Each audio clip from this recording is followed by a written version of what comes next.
Good evening to you wherever you're watching from around the world, and welcome to beautiful sunny Gibraltar for night 3 of this FanCode European Cricket T10 tournament. Vinny Sander with you, Mr. Maximo for the European Cricket Network, and it's our third day of the year. Our third time lucky for these two teams because it's actually their first appearance ever on the European Cricket Network. We have matches 5 and 6 coming your way tonight, and well, some interesting team names as well. We've got Bavaria, the men in green who've won the toss and elected to bat, and they are taking on the Sloggers. Well, the Sloggers won't be doing any slogging just yet because they are in the field. 10 overs aside. Like I said, both these two teams, they have not played a game yet in this tournament, so this is going to be crucial for both of them to try and get off to a winning start. They will play tonight twice. So a match is starting now, and then another match starting in 2 hours' time, so hopefully you can join us. And don't forget the live chat is open as well as we get ready for the first ball of the night in Gibraltar, this magnificent Europa Sports Complex on the southern tip of the European continent. Beautiful, clear, late afternoon at the moment. You can see Africa very clearly across the water, about 23 kilometres away to the northern tip of Morocco. And I was out there taking a few photos before the start of play today. The sun is up at the moment and probably will set around about halfway through the second innings of this match, I imagine, tonight, with a half an hour later start. It's going to be Charles Harrison to open the bowling for the Sloggers. And let's see how they go in the field. I know there'll be a few nerves out there, I'm sure. It's Andrew Reyes who will be opening up with Christian Rocker for Bavaria. Both these two teams have a little bit of history going back in Gibraltar cricket, although hasn't been any organised cricket here for 5 years. Here's the first ball of night number 3 in Gibraltar. It's a little bit short and punished by Reyes, who was quick to get on the back foot. And that pace Harrison can't afford to drop too short. And the first ball brings the first boundary. Bavaria off to a flying start. And here's another man who is flying into the commentary box.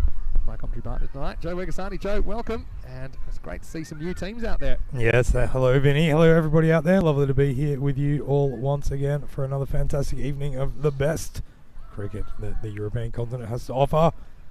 Certainly the densest amount of cricket being played around the world right here in Europe. That's true. And we're getting going with this wonderful series here on the very tip, the southern tip. It's been a bit of a tactic to open the bowling with spinners, particularly left arm spin in this series so far. We saw Samir Nayak doing it very well, very effectively for Tariq on night 1. Let's see if Harrison can get it right here. He tosses this one up. This is uppish again, and it's going to be another boundary. This was a better ball by Harrison. He at least challenges the batter Reyes, but he was equal to the challenge, and he sent it over the infield. That is 2 balls, 2 boundaries. Yeah, not a bad way to get going after 5 years of no cricket. 2 boundaries straight off the mark. Fantastic batting, and I don't think it's that big a surprise to see the spinners taking such a prominent position. Vinny, we do know that extras can play a cruel hand in this game, and the spinners seem to limit those a bit. It goes again. This time he finds a gap, and the chase will be on, and I think that will be a hat-trick of 4s to start night 3. And it is a perfect start for Reyes, who moves to a dozen in quick time. Yeah, just veering 2 straight on each of these occasions, and apparently right into Reyes' hitting zone. Yeah, see what he's trying to do here, Harrison. He's trying to make the batter make the pace on the ball. It's going to force a field change as deep mid-wicket goes back now. Mid-off comes up into the circle. And a deep square leg, deep mid-wicket. Will he go straight now? Oh no, he just kind of freezes on that one, and it came back towards him with the breeze, and there's quite a substantial breeze, isn't there, for the start of play today, coming left to right on your screen, coming off the water of the west. Yeah, it's certainly picked up from the previous nights, and as you said, coming in the other direction.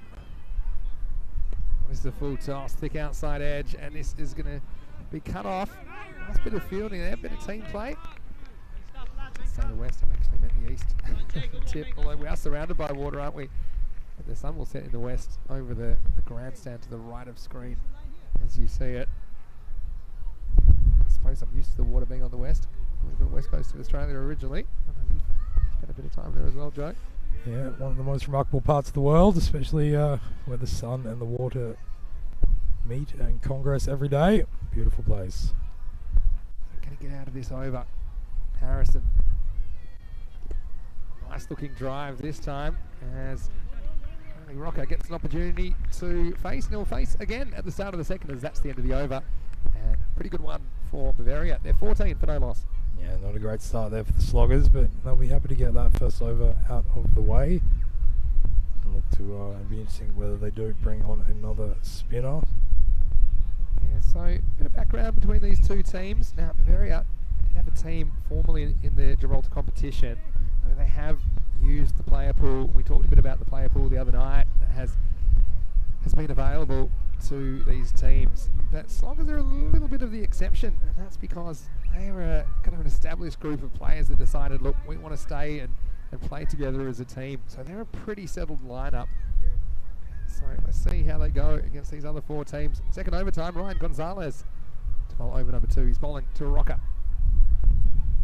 It's a real moon ball, and the chase will be completed by a deep square leg. Once again, we see a bit of a tactic from the Sloggers with this new ball. They don't really want to give any pace to the batters, but it's a risky proposition, isn't it? Because you have to get it right at this pace. Yeah, absolutely. It's not a tactic I'd want to rely on for too long. Yeah, just basically trying to force the batters into a mistake here. And a couple of reasonably close calls. Yeah, I'd say it's more relying on a mistake. Yeah, well, this one, see the batter, Reyes, thinking about going after this, but he knows, well, there's no need to risk it because I'll get a run for free here and I'll get another delivery. That's probably a good decision, although you feel could have reached that, probably could have put it past the fine leg in the circle for 4. Better delivery, a false shot off the inside half of the bat. Just be a single. So one thing I love about European cricket, Joe, is that we see all kinds of tactics, all kinds of strategies as well. Yeah, methodologies. There's as many strategies as there are teams, and that we've had plenty of those in the last couple of years. Pass this one again. This really drops off the batter. Yes, this one really drops, and looks like it's going to be about shoulder high, but by the time it reaches him, it really has dipped and almost hit the stumps. Definitely not the shoulders. To live action now. It's another one that drops. This could be a chance.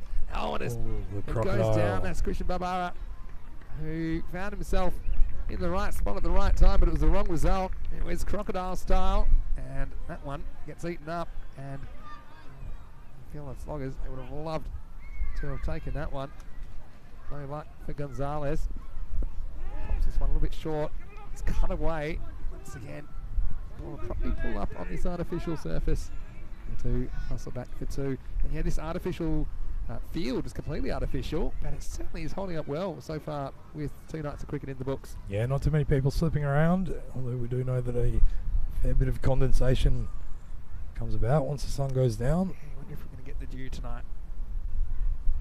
Oh, this one does drop, and he's been given, wow, it was fairly straight delivery. And Gonzalez, well, he had one go down earlier in the over, but he gets the big wicket of Reyes, who just played all around that one. He's just undone by a lack of pace. See, it was pretty straight. I think it's a fair enough decision. Not many go over, even at that pace. That was probably the only question I had because of the kind of loopy nature of the delivery, but it goes on the back leg, and I think it's a pretty good decision by the umpire. The umpires have been good this week, so the slow bowling tactics coming off for Sloggers, who have their first wicket in ECN cricket, and Bavaria are 20 for 1. Yeah, I think relying on a mistake actually paid off for them in the end, because that certainly was a mistake on the batter playing across the line. And I think his eyes just lit up with the high and slow and delicious looking nature of that ball. You can see why. You saw the table there a moment ago, and you see that neither of these two teams have played a match yet. So Reyes, he looked good, didn't he, after dispatching the first 3 balls to the boundary. And so Harrison, who's going to come back now, doesn't have to deal with that batter. This one, nice bit of work by the keeper behind the stumps as Harrison's just drifted in with the breeze there that's coming left to right and turn it away. New batsman's Ian Lattin. He's also providing an interesting angle with that coming left arm around the wicket. This is Rocker on strike, though, I should mention. And this time the batter goes with that drift, and it's going to leave the field again as Rocker gets his first boundary. That's a confidence build-up. Harrison just getting the line wrong that time, and he pays the penalty as he goes for another boundary. Yeah, and that's the risk if he gets it a little bit wrong down the leg side. Batter more than up to the task, getting down low and just watching it onto the bat. As you said, swinging with that angle. What a beautiful day we've got here, Vinny. He's just remarkable. It seems every day just, we haven't seen a single cloud in the sky. No, we but haven't. there is a little bit of difference every day between the wind and A the... bit windier today. Although actually it was pretty windy at the start last night, wasn't it? Yeah. This is out on this one. And it will be called wide though because it is down the leg side. A few familiar names in this Bavarian lineup, including Kenroy Nesta, who I saw playing for Costa del Sol last year in the Spanish Championship weekend. Also Andrew Crom, who similarly was in that Costa del Sol lineup. This one swings across it. You've got to get the timing just right if you're going to play across the line. Interestingly, hasn't really attacked straight here. With mid on, mid off up in the circle, that would be the option I'd probably be going for. Back is off hit straight because they do have two fielders patrolling the leg side boundary. That's what he tries to do, and he's going to be gone here. Good keeping. Oh no, he's not. I thought he just drifted out of his crease. Must have been a fairway in his crease. Oh yeah, got back in time. Yeah, they did, didn't he? And probably the slowness probably helped him out in the end because he knew after he missed it, he had that fraction of a second to get back. So that was the keeper in me jumping the gun. Nice take though. Yeah, it was nicely done. Stumps. Collado behind the stumps. This time he thinks about it. He's going to get it wide. Yeah, it's Luke Collado who has the gloves for the Sloggers. Like I said, they're a pretty tight-knit unit. They'll be excited to get back on the park after a bit of a hiatus in Gibraltarian cricket. Suppose this one a bit wider. Yeah, this will be another wide. Hello to Iggy Iggins in the chat. Iggy, I hope you're well. Looking forward to seeing you in person, hopefully, when I get up to Kartama. This one's a real moon ball. This will be a no ball, I'm sure, as it's paddled away. We'll get a single, and that one certainly did stay above the waist on the full. So a free hit coming up, and that's just what you want when you're a captain strolling out at number 3. Ian Latin, he'll get the opportunity to have immunity. It's a bit like backyard cricket, can't get out first ball, and he will face the free hit from Harrison.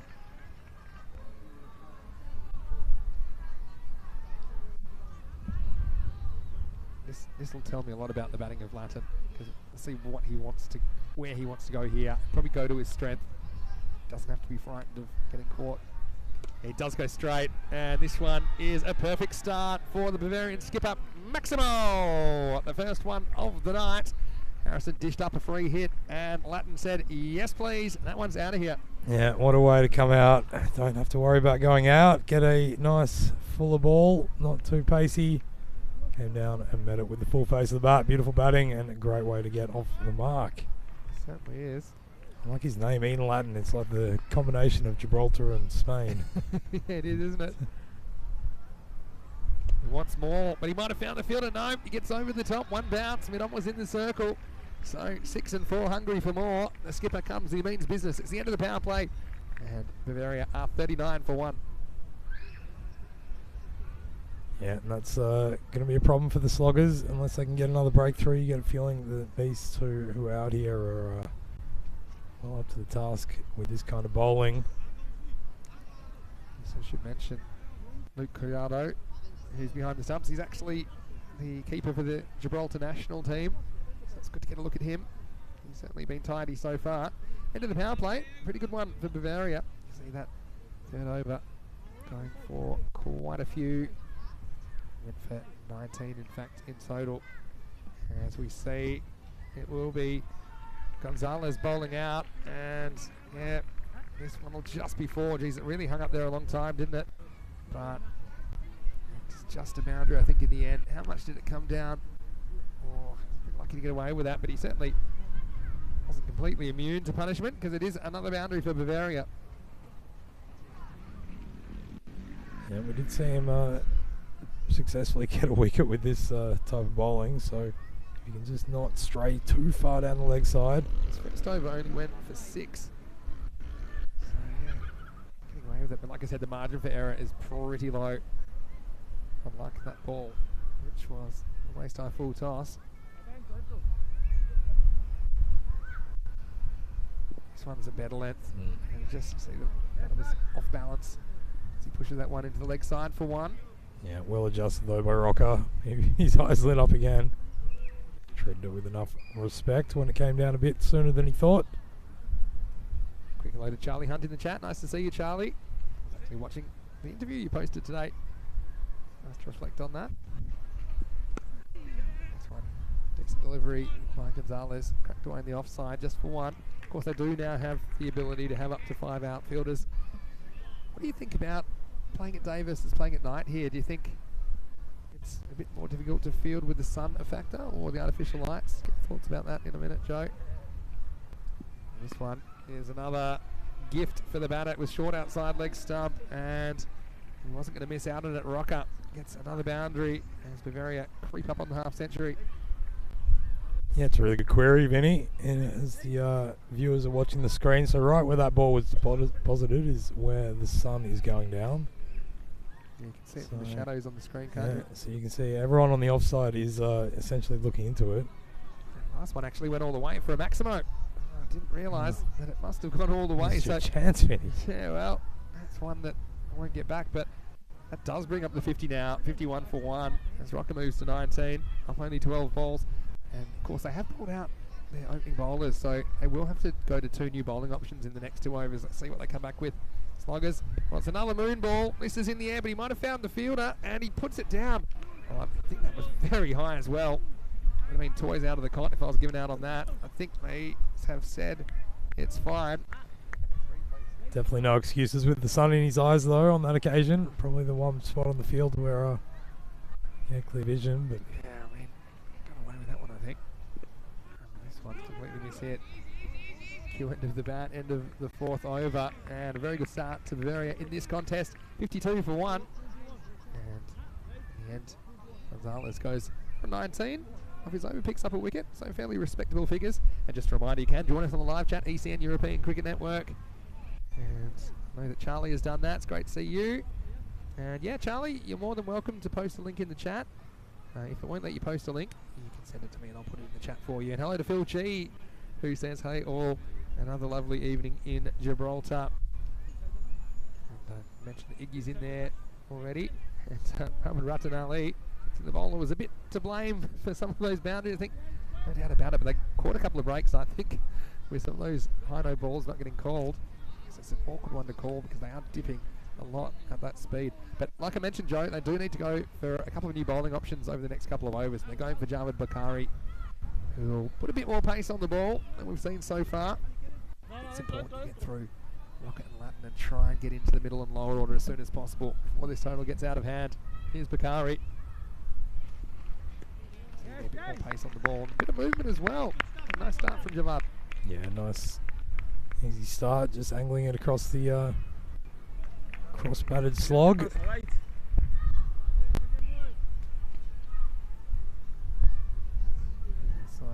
field. Got 5 men on the offside still. So where he goes. Doesn't really get away. Well, half a chance for the keeper. Oh, it's a very good dive, but he's paid for it. And he's protecting your wicket. Well, I hope he's all right here. I reckon this is a shot in the back job, unfortunately, for Rocker. He got rocked by this one.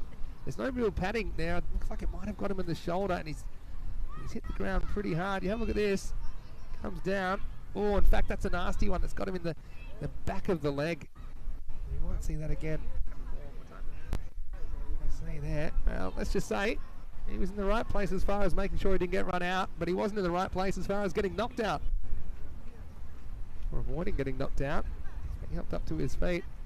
That looked like it hit him just below the knee.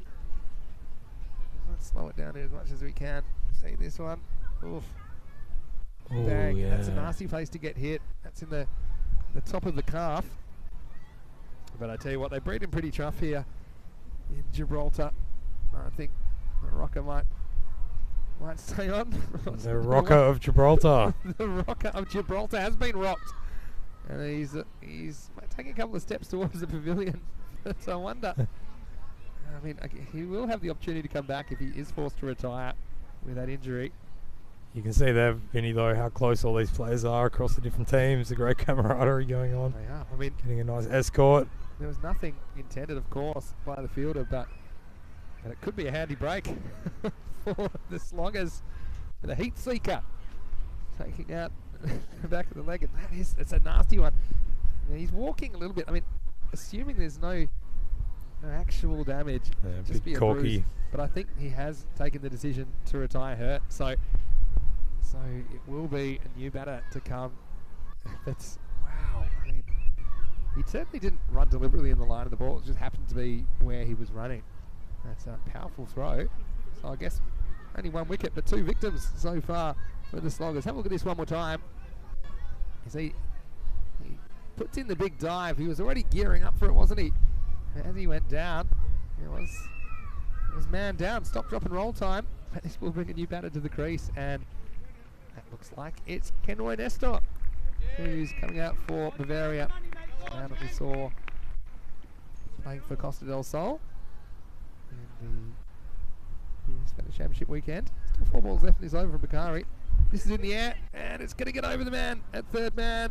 That's Ramaje, who just thought he had to play on that, but it carried a long way off the outside edge, and the result is another boundary, this time to Ian Lattin. I'll tell you, this is some really nice bowling, though, from Bakari. Unfortunate to have a boundary go off him, but he runs in with a really nice, smooth action. He's been putting it on a good line from the get-go.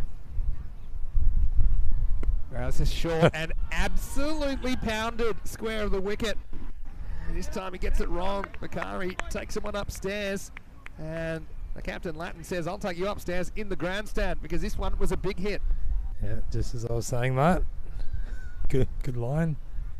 It is a little bit too far down the leg. Some more hellos in the chat. Akila Rajapakshi is there. He featured prominently. He played a tournament in Kiel and also Dresden last year. Akila, it's great to see you. Louis Bruce, who we saw last night, turning out for the Pirates. He's a young Pirate. Nice to see you, Louis. Thought you played very well last night. This one ties him up. And Kari gets a valuable dot ball. Haven't had too many of those. And we also got Keanu, I think I mentioned. He's supposed to be sleeping, but he's not, so that's okay. Keanu said, I think that Rocker's going to have a big bruise, and I think you're right. James Stewart is in from Estonia as well. And it is Joe with me. He's picked your voice perfectly, so he's got you pegged.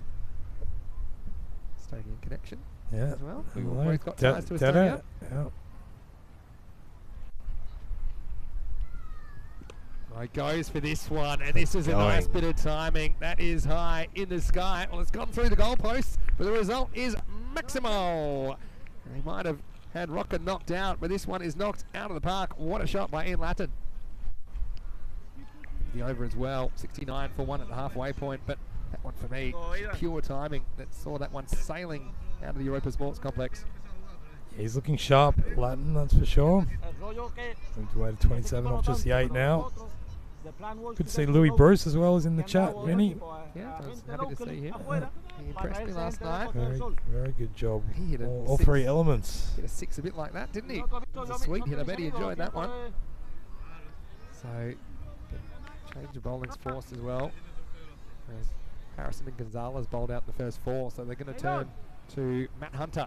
Again, thought one tactic might have been to bowl Bakari and Hunter up front, but they decided to bowl spin early. So now the middle overs, seeing a bit of seam. And well, he absolutely stacks it after he bowls here, Hunter. But the ball wasn't too bad, it was a low full toss. Nesta turns it into the leg side and gets off the mark immediately. Yeah, it was a bit of a gamble, putting their spinners on to open with, and it's going to really come down to these 2 first and second change bowlers. Just not getting the length right there at all. No low full toss. This time, Lattin down too long on. And I think he's really slogger. Team being the slogger. Sloggers, I think they'll be happy to see Lattin at the other end at the moment. Still got to get through a few. Nesta, experienced player. Played for Gibraltar as well. Swings and misses. For a bit of pace by Hunter outside the off stump. Yeah, it was good. Cramped him up as well. Great to have some of the regulars coming back as we've head into day 3 of our coverage, of course. Got plenty of cricket coming your way this year in season 22. Well bowled by Hunter. And of course, ACL now. How many sleeps away? I think 6 sleeps away. Tuesday, Wednesday, Thursday, Friday, Saturday, Sunday. Looking forward to that. Of course, this tournament's going great guns. Wonderful sports complex this is. Multi-sport venue. Completely artificial. Nesta has had enough. And he does like to take out the long handle, the big man. And if this one was hit, might have ended up back across the border in Spain where we're staying. Yeah, he certainly gives it a roast. Just lost his shape on that occasion, didn't he? Bit of a gap, dead square leg. Fielder at mid-wicket and backward square. This time he punches it over the offside. And bit of work to do for the man out there. He does well to keep it to 1. Yeah, I don't think it's a bad plan, bowling kind of short outside off, and they've got the protection out there. Third man, backward point, deep sort of sweeper. And the extra cover. Yeah, for sure. So 72 for 1. Look, despite the garden variety of bowling, we only had 5 extras in the innings, so it's actually not too bad. As we see, James Stewart is actually not watching from Estonia. At the moment, he's watching from rural Queensland. Why don't you drop where you are? Basically the same place. Rural Queensland. Is that somewhere I would have heard of, James? It's great to have you back, though. He was trying to get his son into it as well last year. And I'm getting so many messages every day, Joe, from people that are excited about the ECL.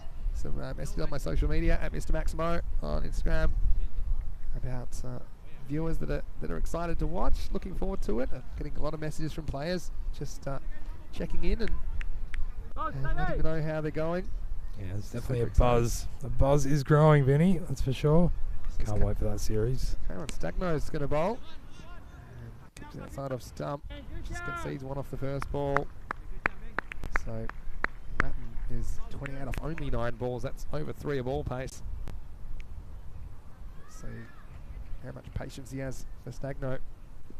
Not a lot as he flat bats this down the pitch, but didn't quite get all of it. Kenroy wants a second. Keeper's end. Oh, just the throw pulled the bowler Stagno away from the stumps, but Nesta, I think he just realised, I'm going to take this on because it gets Latin back on strike. It's pretty unselfish actually from Kenroy. And fortunately for him, the throw a little bit wide. Latin goes this time, but he might have found the fielder.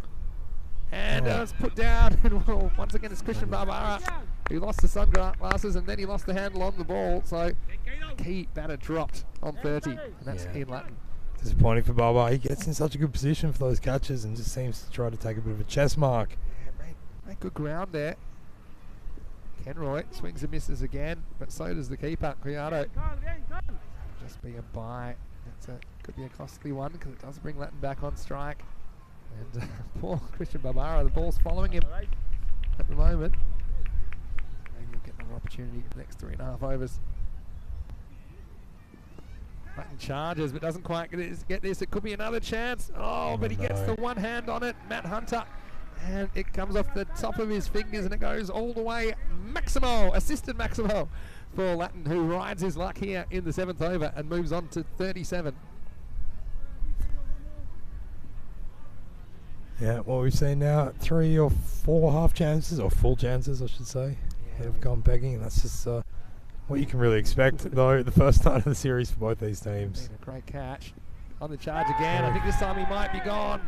Well, we'll see. Umpire remains relatively unmoved. This seemed really close to me. And we'll see if we can slow this down as much as possible.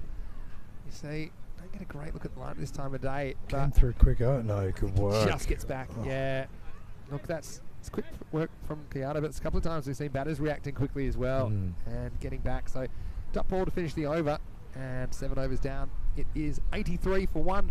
As we remind you that the European Cricket League isn't far away, and we have 30 clubs, 29 domestic champions, and the Netherlands, of course, get 2 representatives because VOC Rotterdam, they are ECL champions, so they also get another team in, which is ABS Kranhout, who will be playing in Group E. But we're starting with Group A next week, Tunbridge Wells. Really looking forward to that. I was finding out today, Carlton, if you look there in Group C, the Scottish team, they They're, of course, new to European cricket as well, and they have, I'm not going to name him, but they have a former Scottish international rugby union star playing for them. And, well, see if you can pick who it is if you follow your rugby. Looking forward to that. 6 days' time. Bakari comes back for a second over. Slides this one to Nesta, who hasn't quite found his feet just yet. And what he does do is he gets his captain to the striker's end by sneaking through for a leg by it. I'd be tempted to bring that third man back in a bit, Vinny, and send that backward point out. I think they're liable for a big leading edge here. Yeah, well, the way that he's bowling. Facing up now. Oh, and this one is absolutely blasted, and that one might bring rain on a sunny day. It's gone out of here, Maximo. And that one is so high, I thought it might have left the stratosphere. But Latin is not afraid to swing the bat hard. He moves into the 40s with a colossal hit. Absolutely huge. What a powerful lad he is. Not of great stature, but he sure can get some strength into it. We're happy that went for 6, I think. Because I don't think anyone fancied being under it. As Barbara, he does well to stop this one, keep it to 1. So say hello to Asjad Butt, who is watching as well. Nice to see you, and I hope you're well. Look forward to seeing you hopefully with some ECN cricket soon. Very talented batter who we saw playing for Spain in the ECC. Yeah, he's very good in that Barcelona ECS series as well, Asjad. Yeah, he's a popular player, very good fielder as well. And also we've got plenty more people contributing. Shrubon as well. He's saying ECN's back again, so he's all happy. So am I, of course. Phil, who actually caught up with the Czech Republic last week. Phil G. He's popular in the chat. So you keep that conversation going. Heading for a big finish here. The first innings of the night. Well, Kenroy has had enough, and this one is going to be out of here as well. This time he holds his shape. Big Kenroy, Maximo. Just what he needed to get his innings going. That might be the best shot we've seen in the tournament, Vinny. Look at this, beautiful. Just opens himself up. Doesn't really get his foot across too much of it, but he's got such big reach, the big fella. He wasn't running, was he? After he hit it flat and hard. Well, I'll tell you who was running is our cameraman. That's right. Sitting right in the line of fire. Moved very quickly. Sloggers are going to need to slog. Hello, the cricket guy as well in the chat. Appreciating your contributions as well. Kenroy wants more. This time he doesn't get that full length that he wanted. So, well, he's hit 6 and not many more at the moment, Nesta. But that's the end of the over. And it's 97 for 1 with 2 overs remaining. Yeah, I think Bakari, just by the look of him, I think he'd be a bit disappointed with some of that. Just he was looking sharper when he bowled, a bit short of a length. Outside off, and just a few too many of those just going too full, I'm afraid. Yeah, exactly right. But anyway, it's only a first of 8 games for both these teams, so I'm sure they'll get a bit more of an opportunity to impress. See that flat line there, it was Matthew Hunter, who I'm sure will get another over. And, he only conceded 3 off the 6th over, but apart from that, it's been a lot of carnage. Stagno's going to get another over. This time it's the 9th. It all happens in the 9th. And this is swung and missed. A bit of extra bounce there. Takes it over the bat of Ian Latin, who's been very impressive since he came to the crease. Started with a free hit. That just got him going.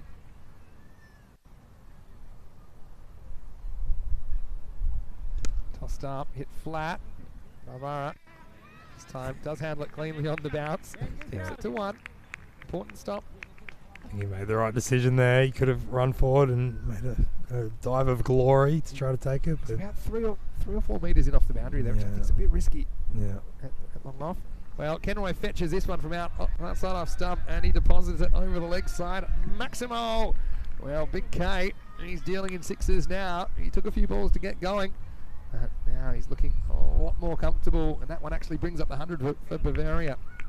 Yeah, that's a great contribution by Nesta. All he's got to do is anchor it while Ian Latin goes about his business, but just getting in on the show now.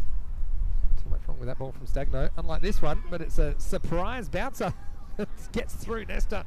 Also gets through Criado. And I think that'll be, well, maybe it was a run. Yeah, it's the 1 for the over. Just got a bit of the glove. Actually, well, no signal.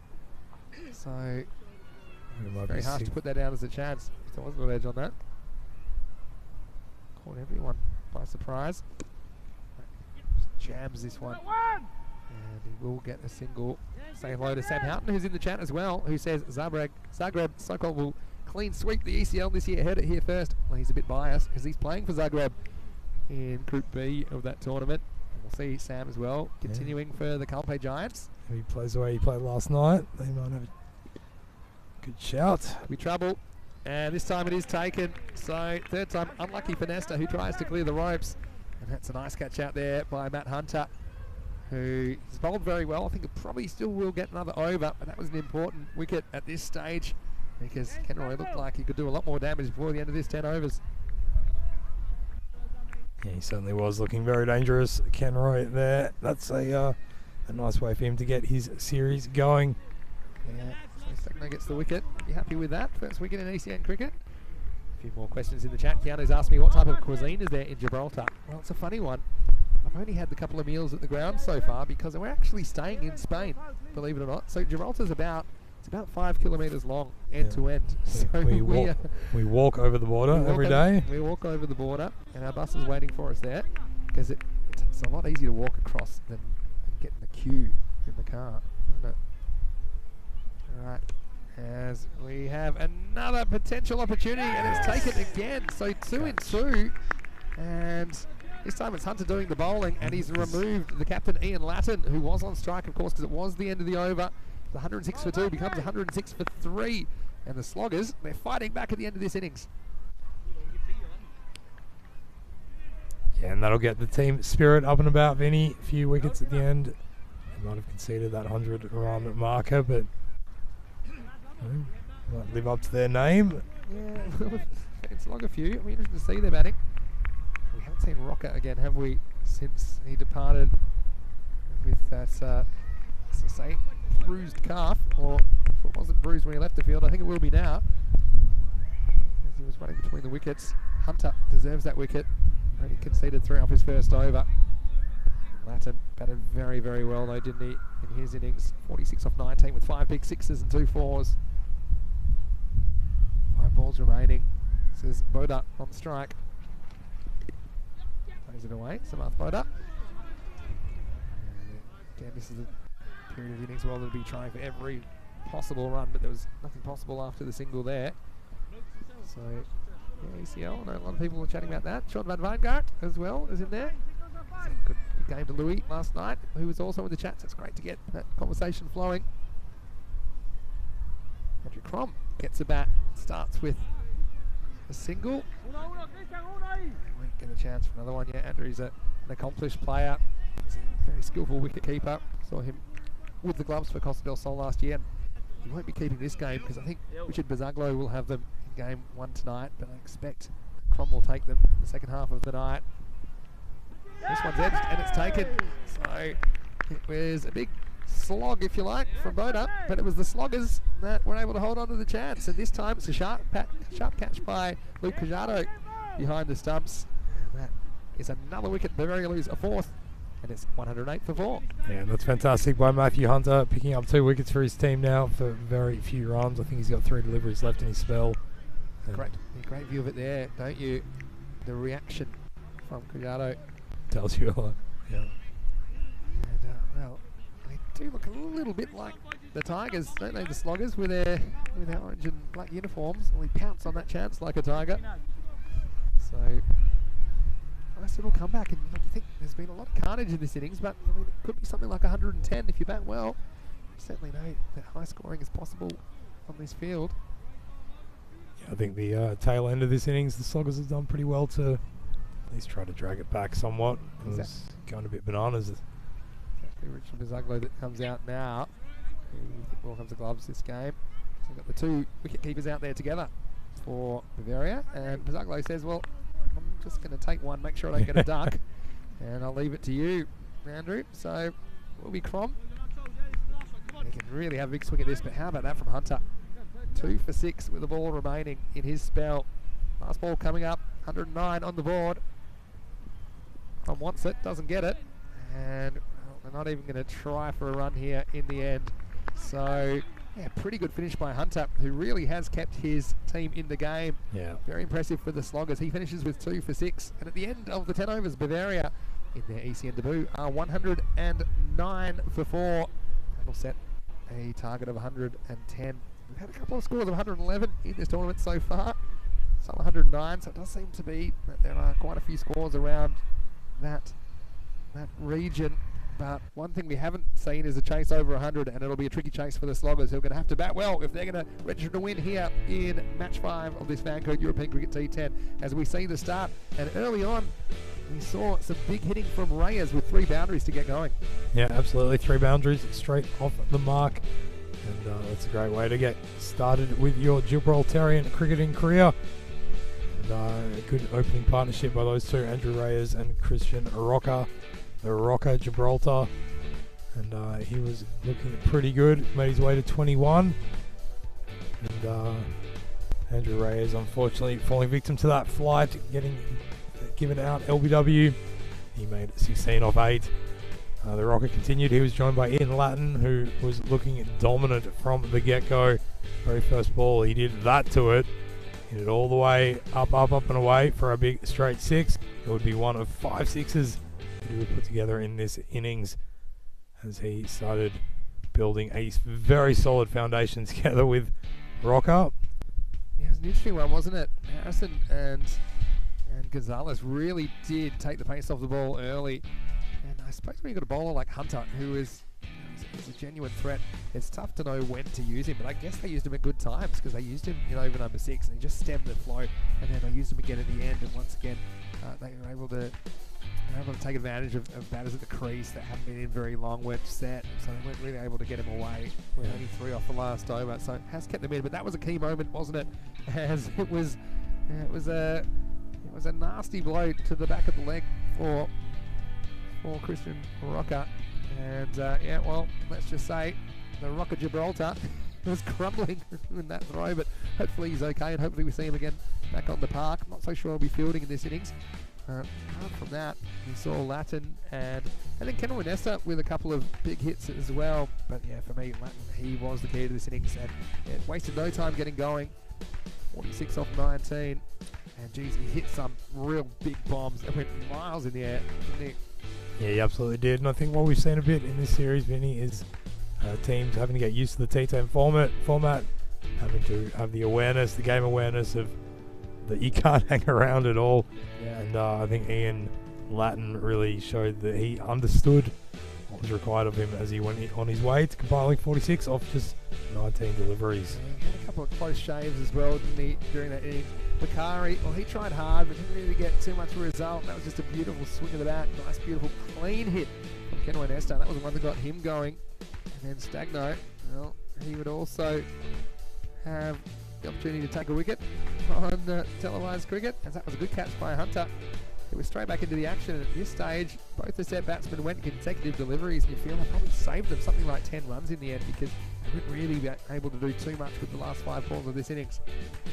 Yeah, absolutely. That was a crucial moment. It allowed Hunter just the chance to come and sort of clean it all up a bit towards the end, get very good figures. I think he got 2 for 8 thereabouts. 2 for 6, I think. 2 for 6 off his 2.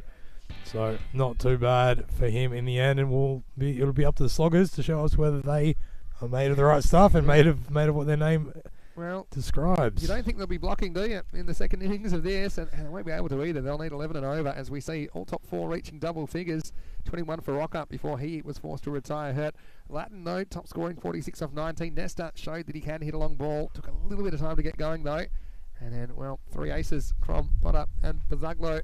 And not too many extras in total, only 7 of the innings, and that's a pretty good start for the Sloggers, who, yeah, they weren't afraid to gamble and toss it up early, but you can see both the openers were reasonably expensive, going for 52 between them in those first 4 overs. But Bakari also went for a few, but yeah, Hunter and Stagno as well did a job. He took 1 for 19, but Hunter was the start, 2 for 6. So we can take a little bit of a break. We will be back in approximately 10 minutes with the chase Should be a good one. The Sloggers, they'll need 110 for victory. Thanks for your company so far tonight as we're having a lot of fun here on the southern tip of Europe. But for now, Vinny Sandy, Mr. Maximo, along with Joe Megasani. Hope you're having a wonderful night wherever you're watching from around the world. We'll see you shortly for more FanCode European Cricket T10 Gibraltar.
Hello and welcome back to Gibraltar as we are ready for the second innings of this match 5 of the FanCode European Cricket T10 Gibraltar. And in the first innings of this one was Bavaria, won the toss and batted. They scored 109 of 13 overs. So 110 will be the target for the Sloggers, aptly named for this form of the game. Let's go lads, let's go boys! And it looks like it's going to be Kenroy Nesta to open the bowling for Bavaria. Looking great in their lime green and black kit. Almost ready to get a start. Aaron Stagno will be opening the batting with Julian Freone. Almost ready for a start. Well, he needs the ball. That's a very important item. So, Kenroy just getting the pill off the umpire, the kookaburra, as we're ready to go. So let's see how the Sloggers approach this. They need a good start, 11 and over the target. Great to have your company no matter where you're watching from around the world. Here's the first ball of the chase. Pretty good one from Nesta. Oh no, and it's been misfielded. We haven't seen so many misfields on this surface. It is a proverbial snooker table, but unfortunately it has gone straight through the fielder at mid-on. That's Robert Alexander. He just kind of ran around it, and so what to be a decent start for Bavaria, it turns into a boundary. Well, that's both first balls of this match. Both innings have gone for 4. That was an unlikely one, you'd have to say. And well, let's just say if Alexander wasn't nervous before that, I think he is now. It's very hard to blame a little pothole or a nasty bit of ground on this field. Perfectly manicured artificial turf.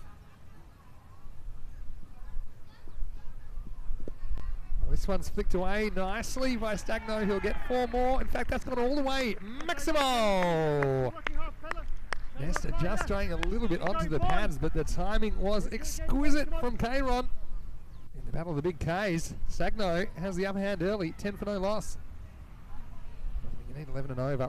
You do need to make sure that you get that boundary off every over as a bare minimum, and this time they get 2 in the first 2 balls. With Belgium saying the first one is the kind of fielding that drives the bowler crazy. Well, no doubt about that. Kenroy, he's got some time to think at the moment as we see the sun just about to go down, probably in around about 10-15 minutes, you'd imagine. Third ball coming up. Hits straight down the ground. This time Alexander does the fielding. This is where you need the big crowd, because he'd get a huge cheer for handling that one cleanly. And so this will give us a chance to look at Julian Freone for the first time, and also give us a chance to welcome back in the commentary box Joe Wegasani. And Joe, what a great start this is for the Sloggers. Yeah, very, very optimistic start by these 2 out there. Particularly Stagno, he just was not holding back. Let's see what Nesta's got. Nesta just raises this one down the leg side, so Freone gets a free look, and they'll get a run there. What we have seen this series is the importance of taking top order wickets and the knock-on effect that has to the final total. And so Sloggers won't want to lose any, and Bavaria will be keen to pick them up. Low full toss. Some thought of a run, but they decide against it. I do like their bustling energy at the crease, these 2. Very loud and communicative. I should mention also that the Sloggers, like I said, they're quite a close unit. The one team that hasn't really dipped into the player pool. Ball goes upstairs. Good bouncer. Yeah, just see back a bit as well. And I should mention that this big banner, we might see it because there's a lot of sentiment about this game as well, because their vice captain previously, see another swing and a miss, George Shakakulaj. He unfortunately passed away last year, and so big banner that's acknowledging him, saying that he's always in the Sloggers' hearts. I think he'd be proud of the start so far. As off the first over, there's a dozen, 12 for no loss after 1. Yeah, very respectful, very nice. There is just such a great community and spirit of community that we've seen in this Gibraltarian cricketing scene, Vinny. Yeah. I think if you offered the Sloggers 12 off the first over, they would have taken it off Nesta. 100%. Yeah, I think they'd take 12 off the next one as well if you'd ask them. For sure. Yeah, Nesta's the kind of bowler which he's got a bit of pace about him. But we Couldn't get right often enough in that over. Andrew Reyes, who opened the batting and looked pretty good at the start of this match, he's going to get his chance with the ball now. seems to be a bit of a trend in this series. It's on this deck that it's a little bit easier to get the bowlers generating pace, the ones who are bowling a bit quicker. It is easier to get them away. The spinners are proving it more and more difficult. As long as they get it right, that's the thing though, isn't it? Yeah. The spinners have to be accurate. So it will be Andrew Reyes here in over number 2. Driven down nicely. Shot. Stakeno's looked good so far, hasn't he? Yeah, that looks very, very composed, very balanced. It's about finding that balance between how risky you get.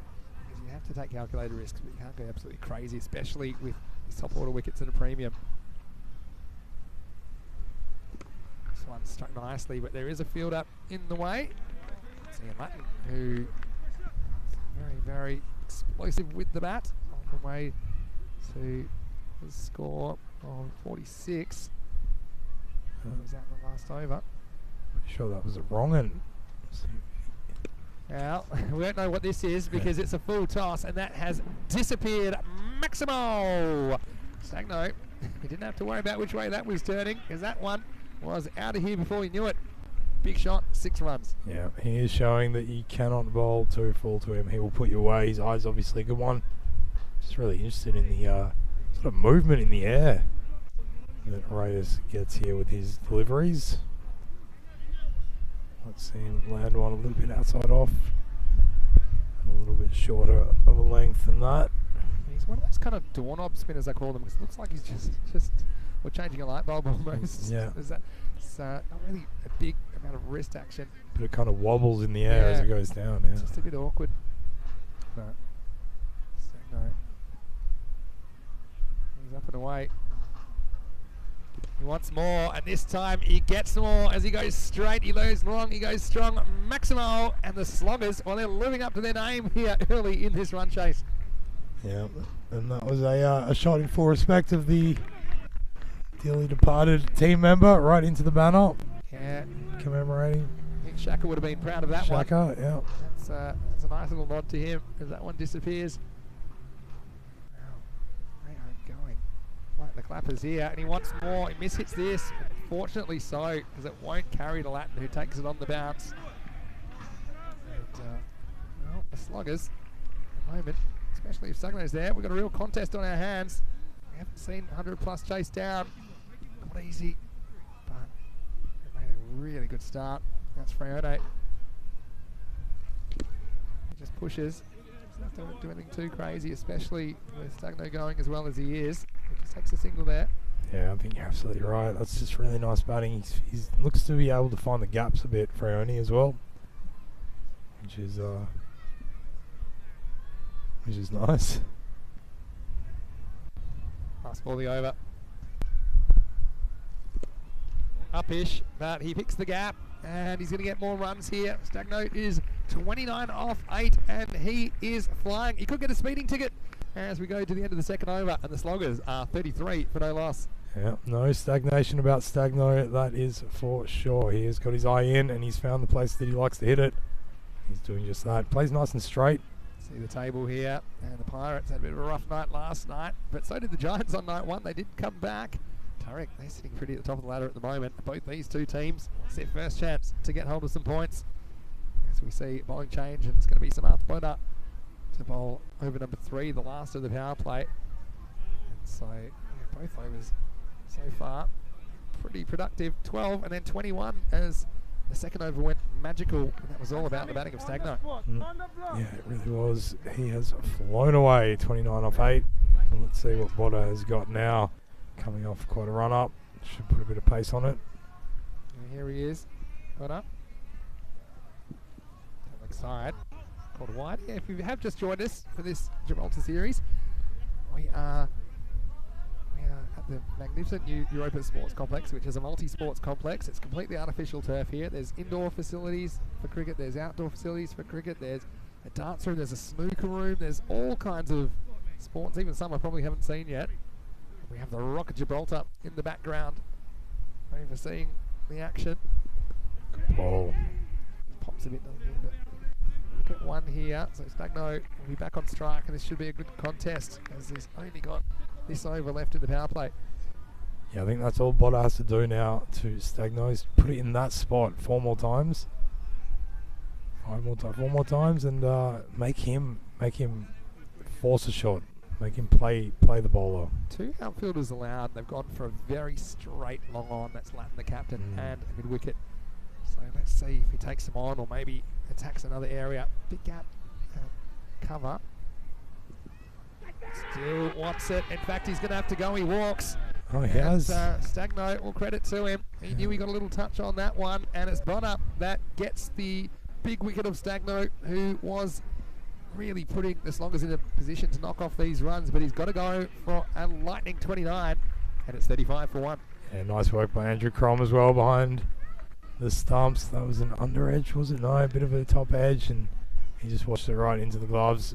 This game, I think you'll probably find that's Richard Bazaglo that is behind the stumps. Yeah, but he is, ready for this? He just had his 56th birthday. So he's the second 50-plus wicketkeeper we've got. We had no problems with that one. Crummy will be that old one day. That was a nice bit of wicket keeping as well. But good sportsmanship as well, we have to say. Not all batters will do that, but Sanger knew that he had a little touch on it. Didn't make the umpire make a decision. Very sporting. Yeah, and Botta has an impact straight away.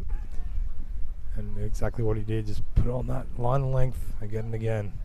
He'll get more wickets. It's full, but let's go down the leg side as Bakari comes out at number 3. Yeah, interesting bit of movement in there as well from Botta. Quite a lot of movement. I had a question from Ryan Hancock in the chat asking, is there a calendar or a way that he can see all the dates of the T10 competitions throughout Europe in 2022? Give more information on that in a sec. Ryan? This time, umpire has a good long look as Bakari's testing his patience. That one again, probably just going down the leg side. We'll get a look at it here from right behind. I think that one, just tailing in, just missing the leg stump. Look, he's found a weak point of Bakari here. That front foot just comes forward, not going, giving himself room on the leg side. If he can just deliver that more towards the 4th, 5th stump on the offside. Yeah. So that same ball. So Ryan, what I would say is we're still finalising the schedule, so we won't have it all up there yet. But what you will see is the ECL fixtures, which will be the next 6 weeks. This leg side by a long way, and the batter this time, so that'll be a wide. Yeah, so Ryan, we will keep you up to date, but what I will say is that we will have cricket, well, during the ECL it'll be Monday to Friday. Apart from that, it'll be Monday to Saturday, ECS as per usual. It'll be a similar schedule last year, but we just don't know exactly, we haven't finalised the exact kind of itinerary, if you like, so working that out. This one is going to be 3rd time unlucky for the batter, Bakari, who's going to need a new set of pads because I think that one might be worn out. And it's Botta, who's been a revelation here in the 3rd over. He has 2 of the top 3 batters back in the pavilion, and it's 36 for 2. Bakari has to go for a duck. Yeah, absolutely stemmed the bleeding Botta here. The Sloggers, they were feeling up and about, already on 36 in their power play. That time just getting it more to the offside and using that natural movement in, catching the batter on the crease on the back foot. I think it's a fair decision. He was really forward, and I think the point of impact was pretty close to middle, so even with a bit of movement in, a bit of angle in, I didn't see that missing. So umpiring, I have to say, has been top class in this series. Really has been excellent. The umpires are loving it as well. They're loving being out there and being tested in front of a global TV audience. So far they've been up to the challenge. Well, I'm pretty sure just like batters shadow batter in our living rooms, I'm sure the umpires here in Gibraltar have been shadow umpiring I think so. the last 5 years. Handing out imaginary warnings. Potter is 2 for 3. He's kind of doing the job that Matt Hunter did for Sloggers, isn't he, in the first half? He's in the power play, last ball of it now. And Ian Latin now at the Sloggers. So that one's taken off the pads and run to the onside for a single. So that's the end of the over. And the score is 36 for 2. Both wickets coming in that over. And speaking of Matt Hunter, well, he's out there now. And turns that one away. So actually, with that single, I think it'll be 37 for 2 after the power play. As Hunter gets off the mark immediately, but great over. Yeah, look at that. And that's one way to slow the rate down, is to take wickets, and often slowing the rate down will take wickets as well. So if you take wickets, the batting slows down and vice versa. Kenoi Nesta, he's going to bowl over number 4. He bowled the first one, conceded 12. He's considered a bit of an attacking option. So Hunter has to pick up the pieces of this innings, and Freyone, who's been there the whole time, but he's only faced 6 of the 18 deliveries. He's on 3, so we haven't seen too much from him as yet. Will be Hunter facing up in over number 4. Goes walking here, gets called a wide. Cannot believe it. You can see the wide lines, wide indication lines painted in blue there. There's a judge at the point that it passes the popping crease. Yeah, I think it's a fair call. Yeah. I think that's the way these are umpired. Not impressed though. Yeah, he's getting that movement away now. He digs this in, but handled by Hunter. He pulls away. And they're going to come for 2, but a good throw is going to have him in trouble, and he's run himself out. And Hunter has been hunted as he took on a dicey 2, and he challenged the throw. A good throw was always beating him, and it was a perfect throw back to the keeper, Richard Bazaglo, who whips off the bails. And that was an unnecessary wicket for the Sloggers, who lose a third, and it's 39 for 3. Yeah, I'd be super disappointed with that, Hunter, as we have a look at the replay. Played it reasonably well. It was a not so challenging a short ball that he just tucked away. And this throw from the boundary. Yeah, that's Potter as well, who just took 2 wickets. And then having a blinder. That could not have been any more perfect, could it? You see here, doesn't have to move, does he? No. And he knew as well, Bazaglo, that Nevada could not have possibly made it back for 2. So that was just an error in judgment. There's one thing to be attacking, but Hunter would love to have that decision back. I think he did hesitate just a little bit. I don't think it would have saved him in the end, but it was just one of those ones. I do like the intent, trying to single into a double, but if you're going to test the arm of someone on the outfield, then don't make it Botter by the looks of it. We're trying that on again. Nesta spot a new batsman, and it's Piatto, new batter. And a dot ball, or Iggy is getting into you here, Joe. He mixed up Bazaglo and Andrew Crom, and he says, you'll know it's Crom, because Crom has hair. Yeah. Bazaglo doesn't. No, We've you seen can a see couple that. of shiny-headed wicket-keepers this week, haven't we? It seems to be a bit of a theme. The Rock's a different Gibraltarian wicket-keeping scene. Pitched up, driven nicely. I need a single here. Criado gets off the mark with 1. And wow, ever since we lost Stagno, it's been... Yeah, stagnating. It has. It has been. How are the batters past 3? And the 3 is Freyone. We haven't had any of the strike really. 6 out of 21 balls faced. Facing up now though. He wants it, doesn't get it. Yeah, there's that big gap in the covers, and if he keeps falling like that, they're going to try and drive it. Not going to make contact though, putting the foot so far forward instead of to the pitch of the ball, but it's some challenging bowling for these 2. 2 balls left in Nesta's spell. Gets it again outside the off stump. Weakness there at the moment. Able to Just contact those. like a foot movement. Yeah, there's only 4 fielders on the offside as well, so I think that's where he needs to go. They are challenging him to hit that cover drive, and he can't catch up with them at the moment. Last ball in the 4th.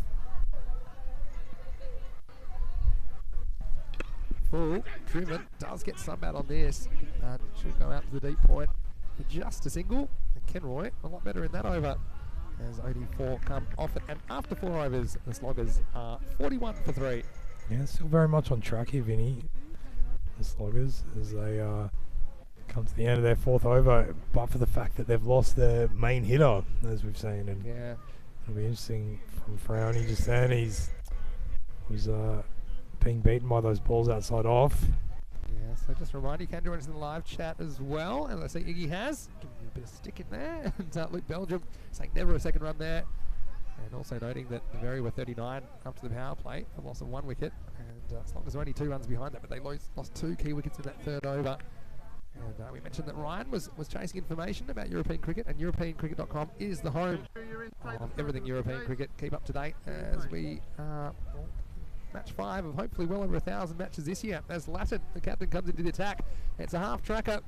Does he pick the gap? He does. Badly needed boundary. Frione has been at the crease all this 4 overs so far. He's 4 off 9, but after that he doubles his score, and a badly needed boundary for the Sloggers. Yeah, and this is going to be an important set of overs right here, Vinny. If these bowlers can, or if they keep bowling it short, I think that's going to be the power zone for both these batters out here. We've seen that that if it is short and on the leg side, they will put away with it. But Kenroy Nesta, It's a good delivery by Ian Latin, who gets this right. It's just a little bit more pitched up, and it really bites off the surface. I think there is side spin. Just look at this one. Certainly turned, but it also bounced, and it bounced over the stumps. Goes online. They do sneak through for a bye, and Pajado will have to face the music now.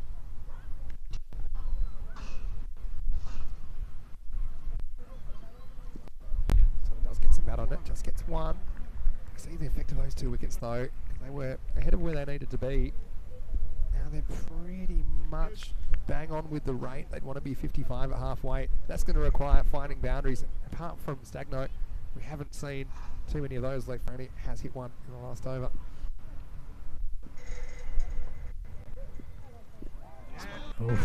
Falls out of the sky as Ian Latin pulls the string on this.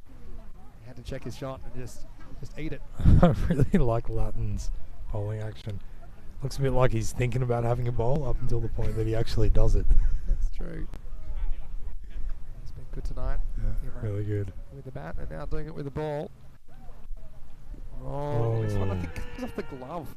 It's a bit of an appeal. But, well, the thing is, if he stood there and didn't premeditate, it's a very hittable delivery, isn't it? He could have just played that shot in a more conventional way. Alright, so it's 20-20, or 10-10. Yeah. As we say here on the ECN. That's 10-10. Quick ball, goes for it. Kenroy's after it, and he almost gets there. Well, I didn't think he had a hope of getting it on the full, but he did, and made the ground very quickly. You can see almost fielding down the ground, but it just pops out of his hands. So, can't take the wicket. The Sloggers get a life, and Friono survives, moves to 9, and at the end of the halfway point of this chase, it is 48 for 3. Yeah, we saw a few chances go begging with the Sloggers in the field, and we've seen the same with Bavaria now, and that's all part of the learning. I think he did really well there, Kenroy, to get over to it. He knows it would have been a good highlight though. Yeah. That is stuck. As the artificial lights are taking over now. Sun's set over the western grandstand. And so now they need to do something quick, because after that over, which only 7 came off, it's they're a few behind where they need to be. As we see Andrew Reyes coming to the attack. And his first over was magical for the wrong reasons for Bavaria. 21 came off it, but he doesn't have Stagno to deal with now. They've just hit a wall here. 33 off the first 2 overs and only 15 off the next 3. Driven down the ground. This will just be 1. Bavaria's trying hard, but he just struggling to score at the rate required at the moment. Yeah, they're really cramping him up, not putting anything too short on the leg side. Somebody's going to have to come off big for the Sloggers if they're going to get near this target. Low full toss. Field protects the straight boundaries. Christian Lowe does the fielding. Another single. Singles at the moment, Joe. They're not going to do it. No, I think balls like that, you'd like to see the sweep shot come out. I I think, Vinny, but not sure if the confidence is quite there against this bowling. Just plays down the wrong line on this one. And this rate required is creeping at the moment. It's up over 13. We're 13 and a half and over at the moment. 50 has come up low for the sloggers. They want to be about 66 at the end of this over. There won't be that many. Well, gets a piece of this. How much has he got? Well, he's got enough to at least take it to the boundary. It was Andrew Crom who's out there at deep mid wicket. And it's just a few metres wide of him. But they needed boundaries. They get one here off the bat of Frione. I recognise him because of his hair. Andrew Crom. It's always good to have an extra wicket keeper out in the field, isn't it? He's handy. Except if it's me, because it always annoyed me. Because I always want to be behind the stumps. And they said, oh, we'll give this guy a go. I said, well, can't do that. I'm sure you would have stayed quiet about it every time. Not. I'm just secretly hoping he'd make a mistake, which isn't really good. Sledging from slip. It's the end of the over as we get to the end 6. The score is 55 for 3. So they're about an over behind where they need to be. They'd want to be 55 or 5. Yeah. So have a look. That means they're going to have to pinch a couple of extra runs off each one of these last 2 overs to get there. So, I mean, yeah, it's under 14 an over they need, which is possible. But just we haven't seen enough consistent hitting from these two so far to think that they'll get there. But also depends on who it's going to be, who bowls those other two, and it looks like it might be man warming up over there at long on. Christian Lowe, maybe. Christian Lowe. It's Latin for now. There's the sweep shot, but it is a... Potter will bowl another one. Latin will bowl this. That's true. Yeah, I mean, that's so right. they need to find 15 plus off one of these overs. They haven't used a 5th bowler at the moment, so I guess we'll find out. Latin bowling out his spell here. Tosses it up, hit hard. And, well, this is right into the gap. Oh, and good effort. Well, it's going to be 4 in the end. Nesta really threw everything at that. It was a slide tackle. He almost gets a red card for taking out Christian Lowe with 2 feet. And once again, Kenroy, 10 points for effort, but 0 points for result. You see this one, if it wasn't 4 already, it certainly was after it bounced off his boot. So, firmly struck shot by Frione. Nice shot straight down the ground. Quick one, driven. They decide to run, has to get his skates on, gets there in the end. And nice bit of fielding that time by Robert Alexander, who's gotten better as this innings has gone on. See a bit of hesitation. That's why if the bowler was back at the stumps, might have had half a play at that. Another quick ball. And Cajado gets it down the ground for 1. Yeah, Frione, he's the man. He's used 22 balls so far. Yeah. And he has hit some nice shots, but he's just been a bit inconsistent. If he can click, then maybe they can find the over they need to find their way back into this contest. Yeah, I'd like to see him driving through the off. But hits that pretty well, and will be picked up nicely down there, deep backward square leg. So just a single.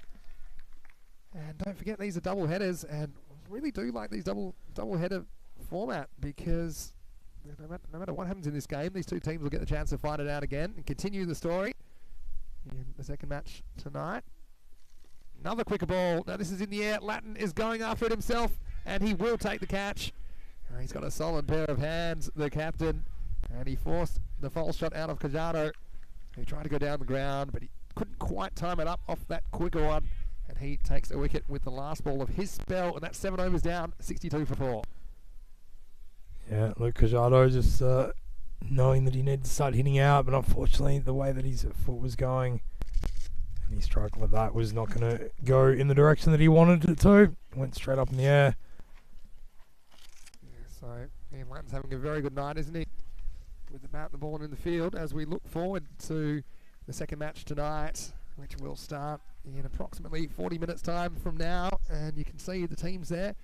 Crom, we think, will have the gloves for Bavaria, but the Sloggers, it's all about Kieran Stugno with the bat. If they can get a few more runs out of him, and maybe they can put some pressure on Bavaria, and they will be batting first after winning the toss in the second match tonight, match 6. Of course, you can always catch that from his dashboard at our website, europeancricket.com. Gary Turner-Bone coming into the lineup as well, so we'll keep an eye out for him for Sloggers. Right, here is the fifth bowler, and it is Christian Lowe. Well predicted from you, Joe. And he starts with a decent delivery down the ground for one. Now, they really do need that magical over 20 or above, something like that. They got it in the second, but that was when Stagnaro was at the crease. Since then, we've had a full house, 4-4, 7-7-7 in the last 5 overs. So yeah, 29 to 5 overs, not quite run a ball pace.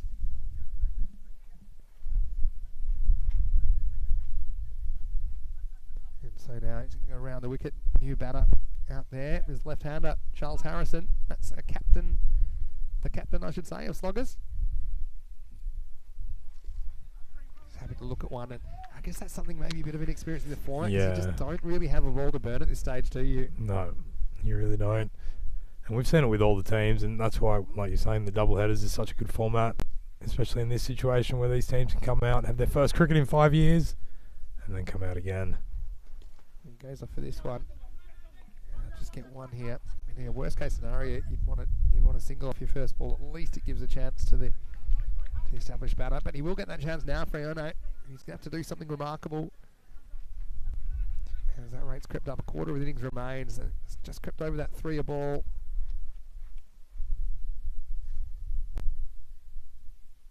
Low. Keeps that side the off stump. Swing and a miss. Yeah, it's just once again trying to drag everything to the leg side. When really those balls are there for the hitting, there's that fairly decent gap. There is a sort of mounted cover now, but the deep point and long off. Good call by the umpire. Same area this time. Oh, he's almost reeled in from Rob Alexander. The ball's been following him and puts out the big left Duke. Couldn't quite rein it in.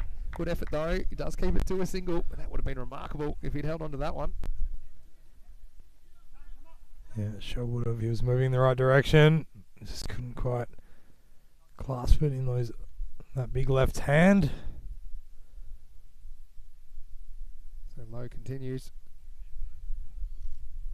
And this time, a little under edge. And well, look who that is. I think that's Rocker. Who maybe it's a bit more serious than we thought. He's ginger. It's a long time later. He's decided he will field. Obviously, they want to probably play him later on tonight. Anyway, it takes us to the end of the 8th over. 66 for 4. Jeez, that's a beautiful part of the world, isn't it? Gibraltar. You see the worm there after an early bump. It's been pretty much flatlining. Maybe between balls we can get a shot of the water on the left in camera 2. If nothing's happening. Or maybe in round now. Just showing the ocean. So 2 overs remain in this one, and with that rate now, been out of control. But regardless, it's invaluable experience. And Boda, not the man you want coming back. He's got 2 for 4. Gets this one outside the off stump, makes the adjustment for the left-hander, and another dot ball. But the Sloggers looks like they're going to fall a bit short in this one, but they've got the chance to make up for it in the next match, and they certainly have played with a lot of spirit. I think both teams have really enjoyed being out there in the middle for the first time in this FanCode European Cricket T10. This one's probably a bit too wide. Ooh. Yeah, it will be called. Yeah, and this is the thing about Body. He does have that really natural swing going left to right, so away from the left hand now. And I think if you are Charles Harrison, you can be sure that you're not going to get out LBW unless it's to a bit of a straighter one. But just try to drive with that swing. Straighter this time. Well, guess who? The Rock of Gibraltar. Yeah. Well, let's just say he's moving like a rock at the moment. Wow, it looks maybe it could be muscular. Maybe not. He might have pulled something as he dived as well. Yeah, that's true. Imagine how unlucky he'd be. Just have a look at that though. This is where we are. It's a beautiful part of the world, and you can see the Mediterranean there. You've got the Spanish Peninsula you can see on the right. You've got Africa on the left. Yeah, So you could see Morocco just faintly if we get that shot again at some point. yeah, It's just to the right of screen. it's a really nice place. Very unique place to play cricket.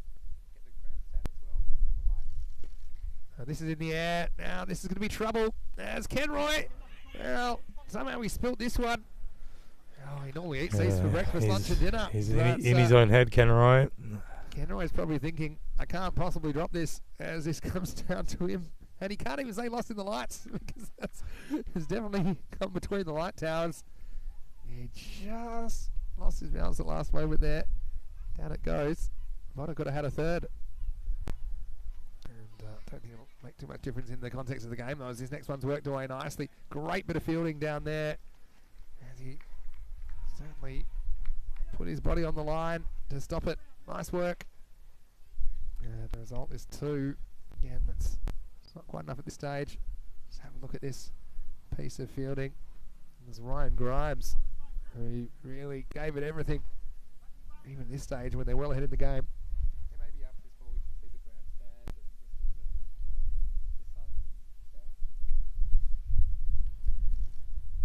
of, the sun. This one chopped down and up and gets over Bizaglo. It's been very tidy behind the stumps, but he couldn't go gadget arm on that one. It'll just be a single. I just love everything about this facility. Just have a look there. You can see the sun's just disappeared over the western grandstand, and a few spectators up there watching, and a few little kind of almost like corporate boxes, don't you? Don't you here? So it's great to see a few people in watching tonight. Of course, many more watching around the world. As this is well bowled by Bodder, who's had a really good night with the ball. He finishes with 2 for 11. Could have had a third, but still very, very important couple of overs because he stemmed the tide when he was brought into the third, and he also bowls the ninth. At the end of that, it is 73 for 4. Yeah, absolutely game-changing performance by Bodder, or game-assuring performance. Despite having that one catch go down, he really did make the difference when the sloggers were looking like they were going to slog their way towards challenging this total, and it was his first over especially that really put the brakes on that.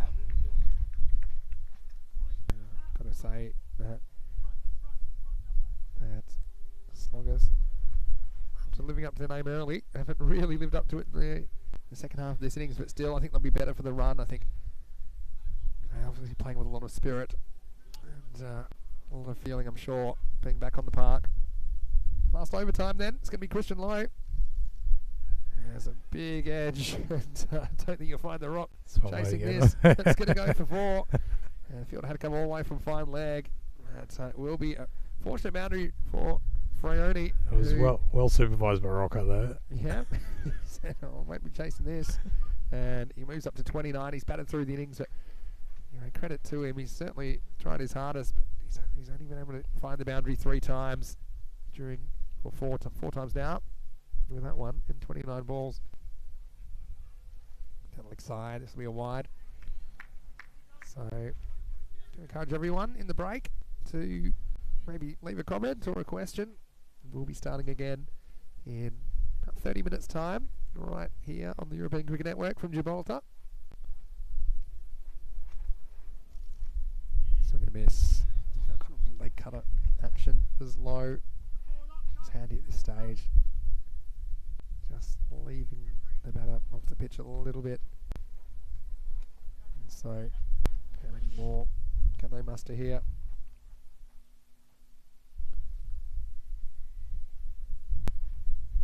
Oh, I get one for free here. Once again. This will be called a wide. So, this game just petering out. But the sloggers, they're going to get the chance to open up with the bat in the next match. And let's see, particularly if Stagno can get going. Yeah. Slides into the pads and be leg by. But, if they can put a 100+ score on the board, we haven't seen those chase so far. No. Although, Bavaria, they do have some class in there. Latin batted very well. No doubt about that. Rocker, you have to say, the way he's moving, can't see him featuring unlikely, the bat. yeah. Probably maybe want to keep him in there, but he is listed. But with the injury that he sustained, maybe he'd be eligible to be replaced in that lineup. We'll have to see. And Nesta, again, he was a bit hit and miss in his innings. He'll want another go with the stick. As speak of the devil, yes, Rocker. His football skills have been pretty good tonight, I have to say. But the other thing is, okay, assuming that Rocker isn't going to open the batting, who do you go with? And I'm thinking maybe I'm thinking Christian Lowe might be a chance. Andrew Crom might be a chance to open the batting. Do you just gamble and go with Nesta? Yeah, at the top? I would think so. I think Nesta would be the most likely, knowing that you've got Latin to come in. Yeah, or you put Latin up the top. I mean, I'd be tempted to open with him when you think about how well he hit the ball. But I guess it all depends also on what they're chasing as well. I think that will have a bit of a say in their batting order. So, And look, last ball in this one coming up. this is no disaster either. 82 for 4. Yeah, they're going to fall short. Well, they'll finish with one here. Harrison, the captain, might want two. Kenroy slips over. And, well blocked by the bowler. So it will just be a single. So the final score in this one, match 5, is going to be Bavaria that come out on top. 109 to 83. The margin of victory, 26 runs. And certainly the Sloggers were in the hunt for a little bit. But they just lost their way. And their key batter, Stagno, got dismissed. And they certainly tried hard. Charles Harrison, he'll be leading the troops into the second match tonight. So he didn't disgrace himself with the bat. And the Sloggers, they fall a little bit short in this chase. And we haven't seen too many 100-plus chases. In fact, we haven't seen any in this series so far. It was Nesta early on, and it was the worst possible start, wasn't it? As Ron Alexander ran all around that one. And they were up and about early. In fact, there were 33 runs off the first 2 overs. But after that, they weren't able to get any traction. In fact, the overs 3 to 9 went like this: 4, 4, 7, 7, 7, 4, 7. Well, it sounds a bit like a jumbo jet, but they certainly didn't take off as they just lost their way in this chase, the Sloggers. Yeah, and it was while this man was out there, they certainly looked in with a shout. As we can see, he has got some powerful shots in his arsenal, and he was not afraid to use them. There was a couple of missed chances, certainly, but all in all, he was looking solid as 29. He would make his way to Chiron until he walked. Very, very sportsmanlike action there by getting that faint edge, not even troubling the umpire with having to make a decision and walking off the pitch. And then Boda came on, and he was really the man to certify what in the end looked like an inevitable win there for Bavaria 11, as he managed to take out 2 wickets in his first over and finished with very tidy figures himself. Chiron came back on, Kenroy and Nesta, and he might have a bit of a match that he want to forget after. Yeah, there were just a couple of moments. This was another moment that really hurt him in the chase. Yeah. Hunter, who is very competent with the bat, but he just made a snap decision to come back for a 2 that wasn't there. Latin, although he started with a big juicy long hop, for the most part he bowled pretty well. Both his overs going for 7s, and just some of the decision making was a little bit out. And you'd expect that as well when you've got 2 teams playing T10 for the first time. Nesta almost hunted that one down. That would have been an excellent catch. Reyes, after getting some punishment in the first over, he did go for a boundary there, but only conceded 7 as well in his second over. We saw this one also just finding its way into the rope, but the boundaries were just too few and far between for the Sloggers as they fell 26 runs short in this chase.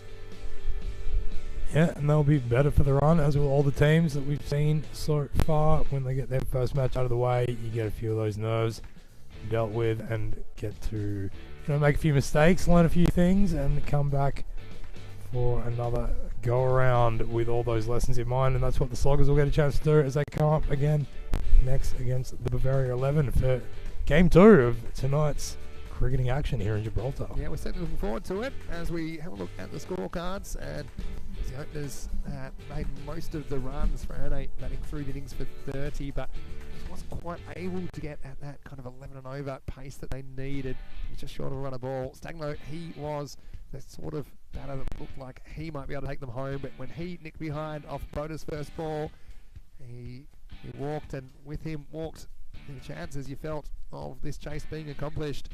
With the ball, well, Boda came and he changed the match 2 for 11. He could have had a third as well, only conceding 11 off his 2 overs. The other wicket went to Ian Latin, but really you have to say low bowled pretty well. But by then the game was gone, you felt. And Nesta, after an expensive first over, came back to only concede 16 off his 2 overs.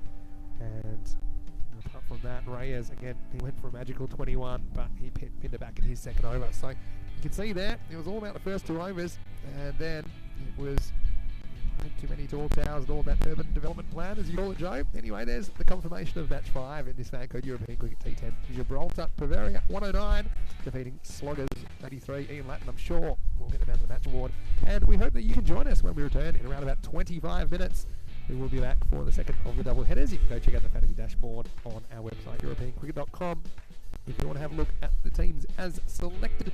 Until then, hope you're having a great time wherever you're watching around the world. We'll see you shortly. Vinny Sandu here, Mr. Maximo, along with Joe Regasani. We're back with more cricket very shortly on ECN.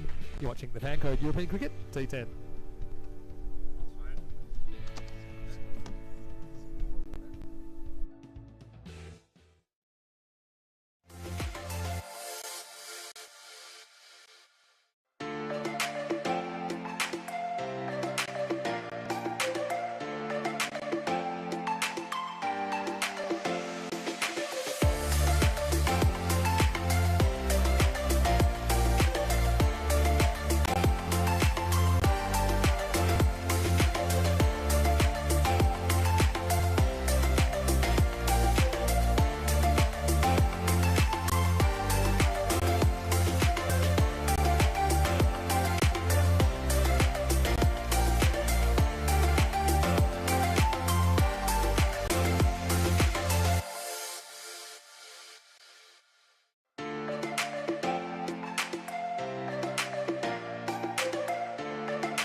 evening, good afternoon, good morning, wherever you're watching and listening from around the world. Welcome very warmly back to the southernmost tip of the European continent here at the Europa Sports Complex in Gibraltar. I'm Joe Wakasani.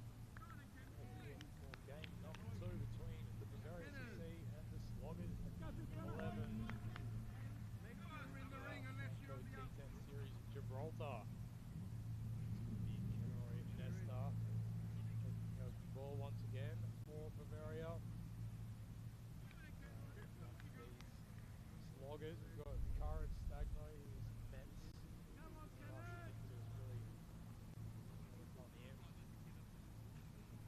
Right, hit out the way he was, but then also Julian Freoni out there. These two together.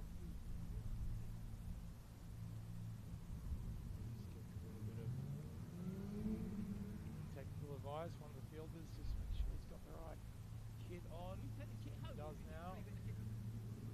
Advice just check all the players that we need. Is everyone ready? That is the saying, yeah, we're ready. Saying we're ready, and the umpire says, I'm ready, let's play some cricket. So here we go, folks. Kenroy Nesta into Stagno.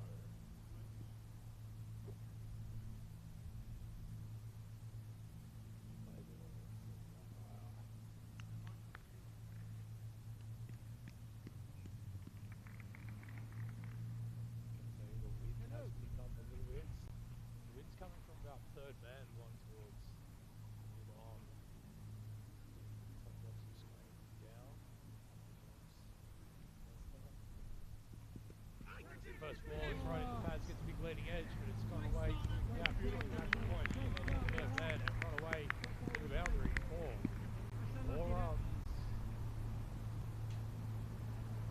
Positive start in terms of runs yielded. Start. Stagno. Pads. Through the shot a bit quicker than into.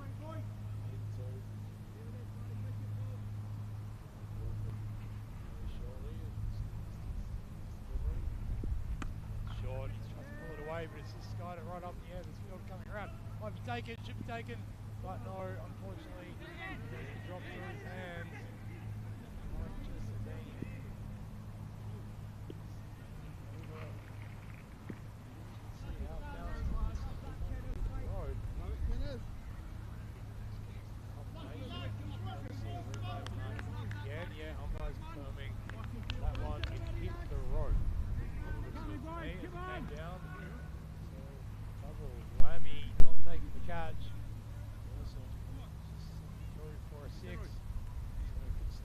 Sloggers, they're living up to their name at the moment.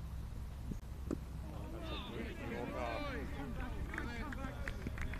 The ball angled in right at the stumps. Stagno more than up to the task. Another man who's more than up to the task. Back in the commentary box with me. Sandu. Thanks, Joe. Good moment in the game, wasn't it? Thanks, Joe. Perfect. Side of that rope.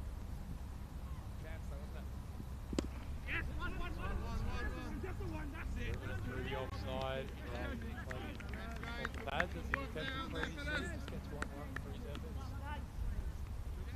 Converge in the cover region. Stop that team from more. Great from those Sloggers. It's so important everything can store that. I think it's another opportunity top of the order. He's managed to put in the last 10 overs. First match tonight. Stops again, catch it is a cry, but it's found the gap. Sink and the punters coming through for a second, making the roll, but comfortably in the end. Decent three in the outfield. Yeah, you got a feeling with Stagno can stay out there, he will score. I'm coming, boys, there's one coming! It's such a rapid rate. Easy for him to turn on the front though. It's there though. That one, as that will call the wide, says the umpire.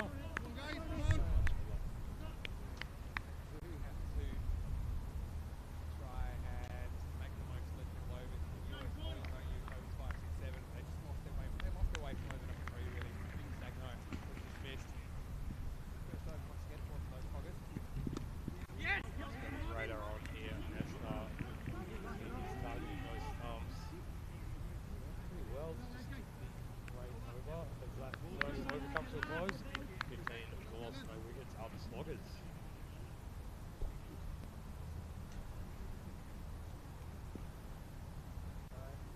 Down, 15 love. Good start, good tennis score as well. Really honest and sloggers, but there was that half chance, wasn't there? All the way to square leg boundary. Come on, Sammy! Go, fella!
Boys, come on!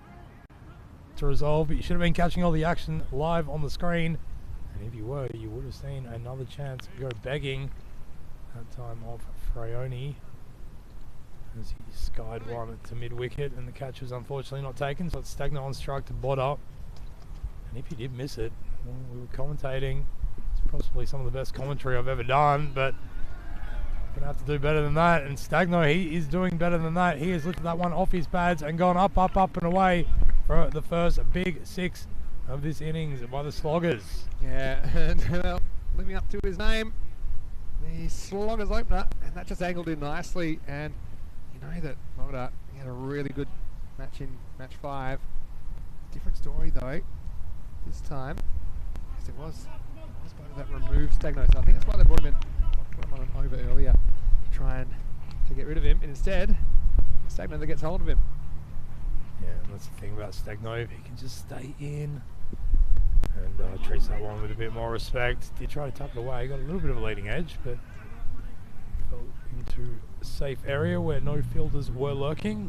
I like the double header format because, okay, Bodder, he got Stagno before, but Stagno has the right of reply, doesn't he? And so far made the most of it with 9 off this over. Rayonet just getting his shoelaces tied at the moment. We can get some shots of the artificial lights in the grandstand around the ground. You can have a bit of a look at that, and you can see exactly the atmosphere. It does get dark really quickly in this part of the world. And I think the big question for Ian Lattin here, if Bodder doesn't make a breakthrough now, will he hold him back till the end of the innings? Let's find out. So, he's bowled him. Well, it's worked again. That is a beautiful in-swinging Yorker. Just Fraioni right up there on his toes. Was not able to get the bat down on it quick enough, and it goes through and rattles his castle. He's gone. Yeah, just slid off the pads, didn't it? Looked like it was heading down leg side, but the pads got in the way and just rebounded off that back pad onto the stump. You see here. Just a bit of assistance, but yeah, really good. And Bono was half a pill for LBW, and then he said, hold on, I know that sound. Yeah. And it's going to be, finally has to leave the arena after batting through the first 12 overs of their batting innings tonight. Spurs will be down 25 for 1 after 2 overs. We know now actually that you have 3 teams with points on the table because Bavaria opened their account. They sit in 3rd at the moment. The Sloggers would love to even it up and split the series. Sam Nick in the chat with a very interesting idea. So I know we've already started the year, but perhaps we can get a drops versus sixes counter. I think that would be interesting. It might be. I know that Corey was wanting to start a drops counter. But you know what Corey's like. Got through the first innings and then probably got bored with it. He did count 4 in the first innings of the year though. So we'll be hearing from Corey next week. He'll be helping out along with myself and Rico in the European Cricket League. Also we'll hear a bit of Andrew Ryan as well towards the end of that tournament. Andrew Reyes is going to bowl over number 3 now. So right on the money to start with, full of ball, and just punch back on the onside for a single.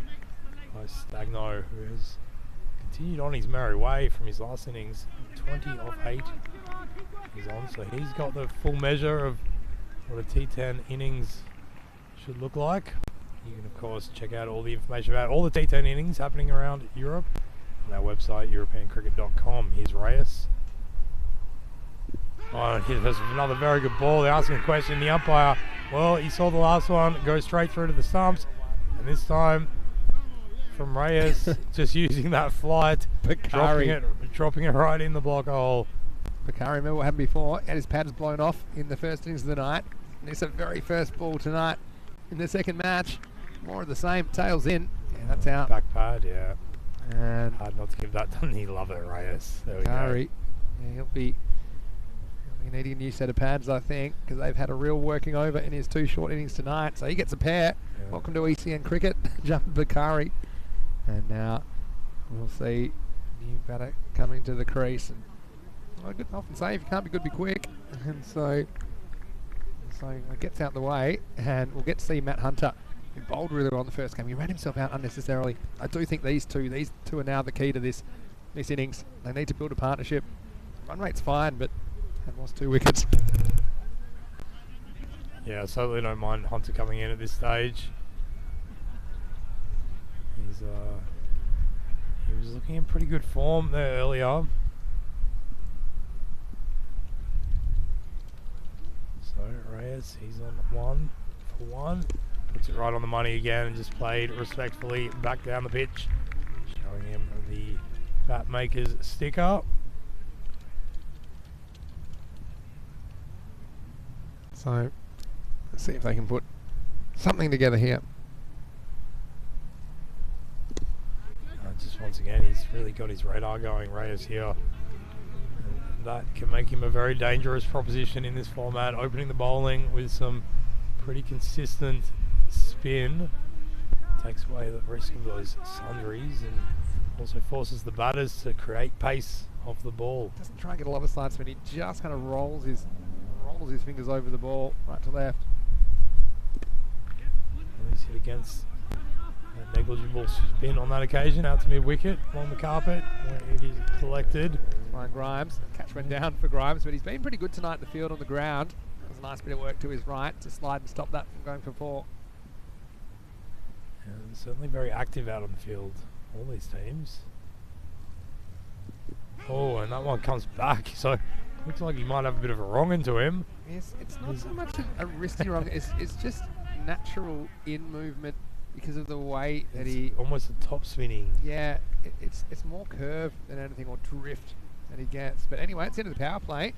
And so the Sloggers, same old story, isn't it, at the moment? After a solid start, they have got a bit of right towards the end of that power play. 28 for 2 after 3 overs.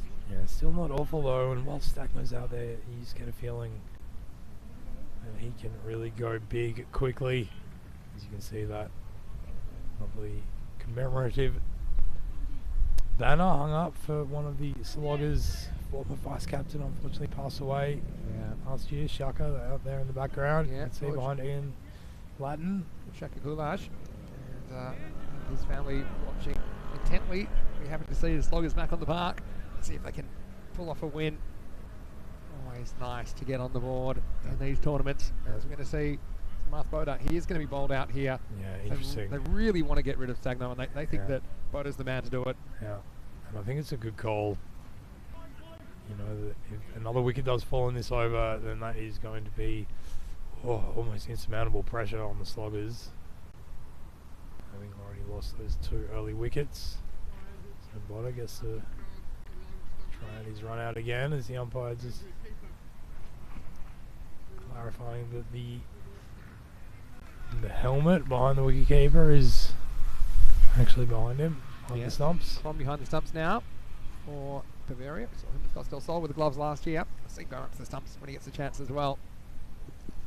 Well, another. He's got a hold of that. I'll tell you what, it's gone up, up, up. Get that one a QR passport. That has gone travelling. Big 6 runs to Stagno. Yeah, shot. Really good shot. He had the line to just turn on it, didn't he? And that's exactly what he did. So, the Stagno assault is in full swing now. Let's see how long it lasts. 27 off 10. And remember last game, he was going at a similar kind of pace. He was 29 off 9. But this is the moment he got out, basically, isn't it? Yeah. Got out, got to the late 20s, got out after facing about this many deliveries. And you can see that if he stays there, and let's say he faces 30 deliveries half the innings, going at this pace, that's 81.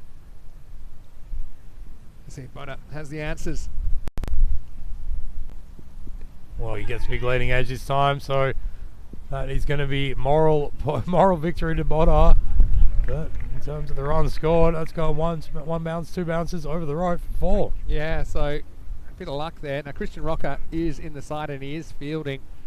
And I think that might be to do with the fact that they have him as an option up their sleeve for some just slogging.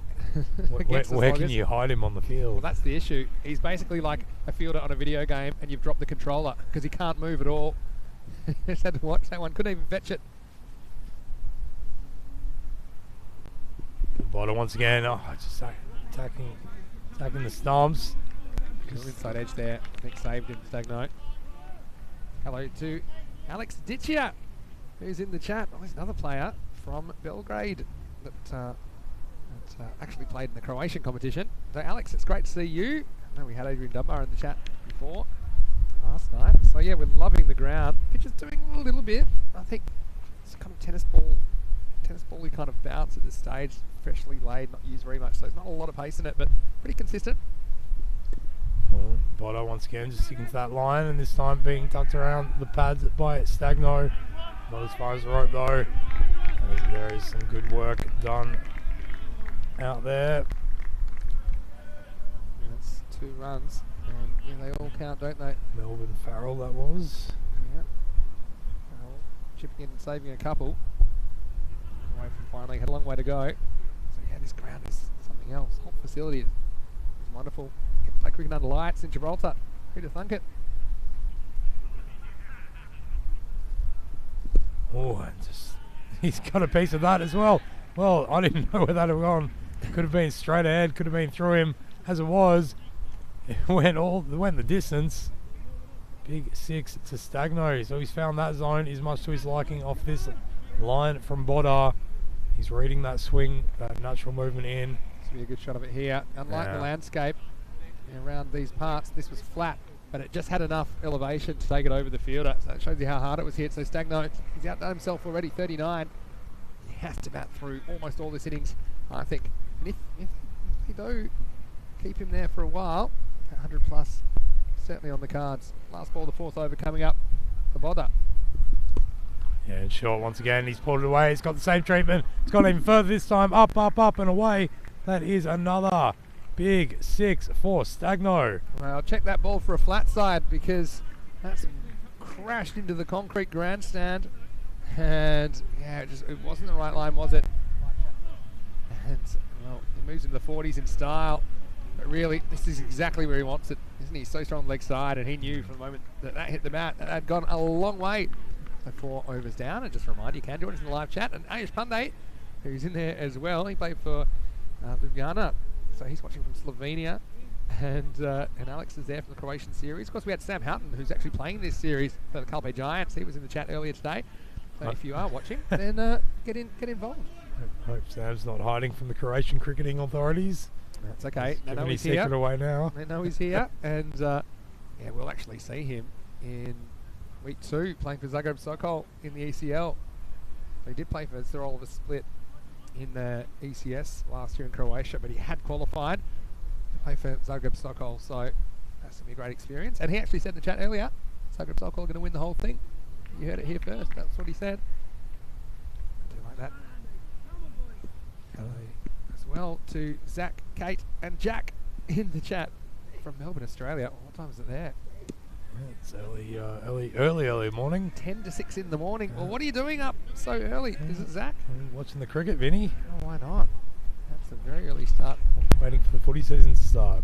Yeah, and Modi Rahman's watching from Chittagong, Bangladesh. Great to see you. Got viewers all around the world. All around Literally the world. millions of people today are tuning in to the European Cricket Network, not only on YouTube, but of course on FanCode in India. I know we have a big audience there. And we'll get to ECL, be on various other channels as well. So thanks for joining us, and thanks for saying hello and letting us know where you're watching from. Well, that one's been smacked straight back down the ground. Yeah, a little fingertip up for Reyes. Yeah, let's have a look at this on the replay. It was hit pretty hard back at him. This will give you a good look at it here. Gets his hands up there, but it's just out of his reach. Back to live action. Next ball is driven away, and this will be a bit of a chase for the fielder. I think he'll get there. They should get back for a comfortable 2, and they do. And Hunter, this is a genuine 2, unlike the 2 that he attempted in the last game, because that caused a run out and really derailed their innings. Yeah, it really did, and it's good to see that he has just taken a much steadier approach on this occasion. He's got a chance now on strike. Not quite going out a run and ball yet, but just building himself into an innings. And just watches that one carefully and plays it off the back foot behind point, running it down. And it is strange, this artificial as they come back for a 2. He doesn't want to be run out again. He won't be this time. Hunter's got the yips, I think, the 2s. He's getting nervous. I think he likes flirting with danger. Joe, so many people are letting us know where they're watching from, which is wonderful. And I mentioned some already. And also we've got Vinny Vinod watching from Spain, from Girona, which is pretty close to where you were last year for the night series. Isn't that right? Yeah, absolutely. Beautiful part of the world. And there, Lloret de Mar. Nice, that one has gone straight through him, and it looks like it's bowled him. It has. So a rank full toss that was coming in. Hunter's eyes lit up, played all around it, went through the gap and knocked off the bails. He's out of here. Can't believe it, because it was just a pretty slow full toss that comes, just plays across it, doesn't he? And he cannot believe it. Hunter, well, he has just missed a full one. He almost got caught between playing it straight and playing it cross-batted, didn't he? Yeah, I mean, full tosses are easy to hit, but the main thing is you have to hit them, because if they're straight, they can be dangerous. And so Hunter misses out a couple of times with the bat. He's the 3rd wicket to fall, 58 for 3. But yeah, no, Joe, I was just saying that we have, who do you think this person supports? King always King, Virat Kohli 18. Vinay Kumar saying it's watched from India. Well, that's no surprise, judging by your screen name. But I mentioned a lot of viewers from Bangladesh, including Habibur Rahman from Dhaka, as well as Obak Ahmed, who's watching from Dhaka, and F.R. Roby from Noakhali in Bangladesh as well. So welcome to all of you, and if you'd like to drop in where you're watching from, we'll give you a shout out. So this one right on the money. It's gone down leg, I feel, and umpire seems to agree, but it's probably there for the sweep, just that didn't get down low enough. Probably just missing, but only by a whisker. Probably too full for any kind of shot like that. Yeah, Graham out there survives a bit of a scare first ball halfway through this first innings of match 6. It's 58 for 3. And it's really simple for all the other batters at the moment. Just stay out there and give the strike to this man. Sagno, he is on a roll at the moment. Looks like he's a man on a mission. 46 off 16.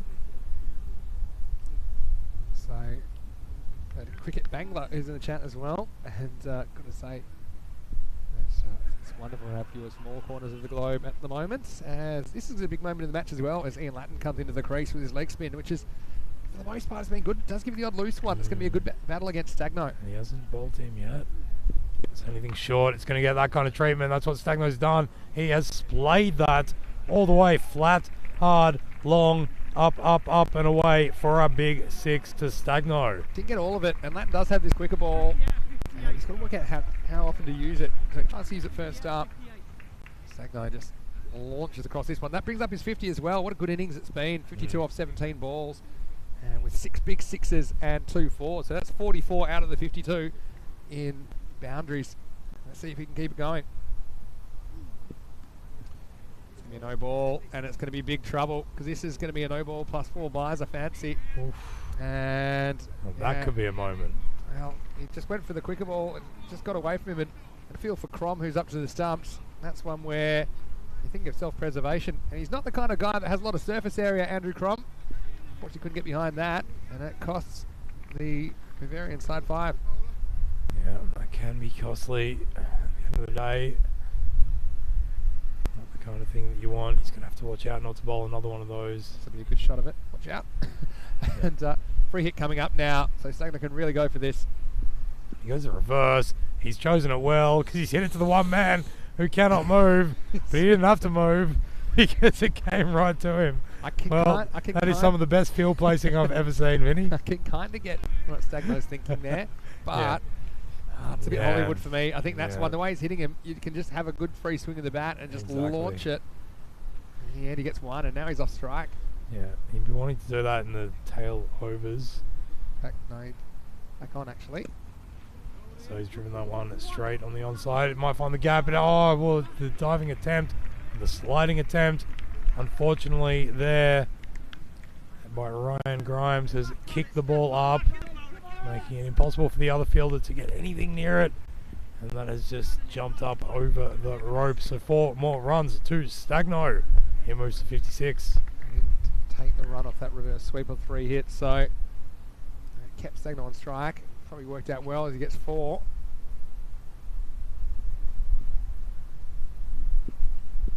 Oh, and that was always gonna be a chance if he missed it, and he has missed it. So that one has gone right through Stagno to bring his innings to a close. 56 off 20. He's done a job, but you feel now that that momentum, that pendulum of momentum is going to swing back now towards Bavaria, because the main linchpin for the sloggers, the one doing all the slogging, is walking back to the shed. Yeah, so he's once again just playing across the straight ball, and he's gotten away with it before, but this one at the length, Yorks it just falls out of the sky a little bit. So Stagno, very good innings from him, and gets the sloggers first half century in ECN cricket, but he's got to go. Bowled by Ian Latton for 56 off 21 balls, and the scene is set. 73 for 4, but with just over 4 overs in this innings, you just wonder, do they have the batters to come in and continue at this kind of a rate and get that score up around the 110, 120 mark?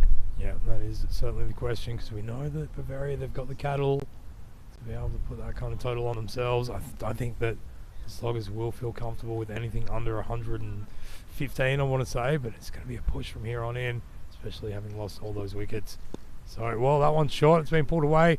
There's a man out there though, and on the bounce he collects it and has it in to keep it to just the 1. Yeah, so Piatto and Graham now just new to the crease. This is going to be a crucial 4 overs because they really didn't get any runs after Stagno left last time. So this one he's done well to connect to that. Going for that same sweepish shot to a full ball. You can see what Latton is trying to do there, because he's already achieved it once. Really cramp the batter up with those fuller deliveries that just pop up and down, and trying to find the gap between bat and pad. So then you've got some people lamenting the fact that they haven't heard many of your catch cries. Well wait, it's because I keep calling the 6s, and I don't want to. I'm not into cultural appropriation, Vinny. No, well, so. I mean, Stagno, he hit 6 of them, so you wonder how it's going, if they'll get any more, because if you go back to that first innings, he hit 3 6s and nobody else from the sloggers has. So I might handball it over to you for the next one, if there is one. Just to let's just say I won't be holding my breath based on the current form of the rest of the non-Stagno sloggers batters. Here's Lowe coming in for a bowl. Well, he's gone for it this time. That it's not going to be called as such by Vinny, as it falls just short of the man running in from back of square leg, keeping it to just the 1. Yeah, you just get a feeling that there isn't anyone with his kind of power in the sheds able to come out for the sloggers now. Now that Stagno's gone, it'll be interesting what Collado can do. Collado, depends on your accent. Yeah, well, mine's an Australian Spanish accent, so. Crom behind the stumps. He's up to the wickets to Lowe, who Yeah, slow medium, and yeah, doesn't go to that one. Toe stayed put that time, but Crom he likes being up to the stump. He's got that face mask he likes to wear. We'll go on the ramp shot this time. He's pulled it off. He's taken it on the full and dabbled it over Crom's head, but it was well read by the man of fine leg who was coming around. He saw the predicted shot, started moving straight away, got there in time, had it back, but not quickly enough to prevent the second run. Yeah, good anticipation, really, when it comes down to it. Crom, you can see why he's wearing the face mask, and that's the sort of thing that'll cave your nose in. It's well executed by Gibraltar. We deserve more. That one veering wide outside the off stump and called as such by the umpire. Yeah, it's a good stop as well by Crom. That jumped on him a bit and made sure he was quick to get that side step. He's going for it once again. He's tried to find the Rock of Gibraltar, who's plugged into the ground and cannot move, and as such it bounces once, it bounces twice, it spins and turns and dances around a rocker as it makes its way to the fence for another 4. Yeah, it's a reverse rampage and rocker. Well, I'll tell you what, this is exactly why I'm not a doctor. I can tell you because every time I diagnose someone, I said he's just taken a knock on the back of the leg, and you'd think there'd be nothing too sinister about that after it wears off. He's looking worse and worse. They've gambled to play him, and Kenroy, he's going to slip and slide and give away an extra run here.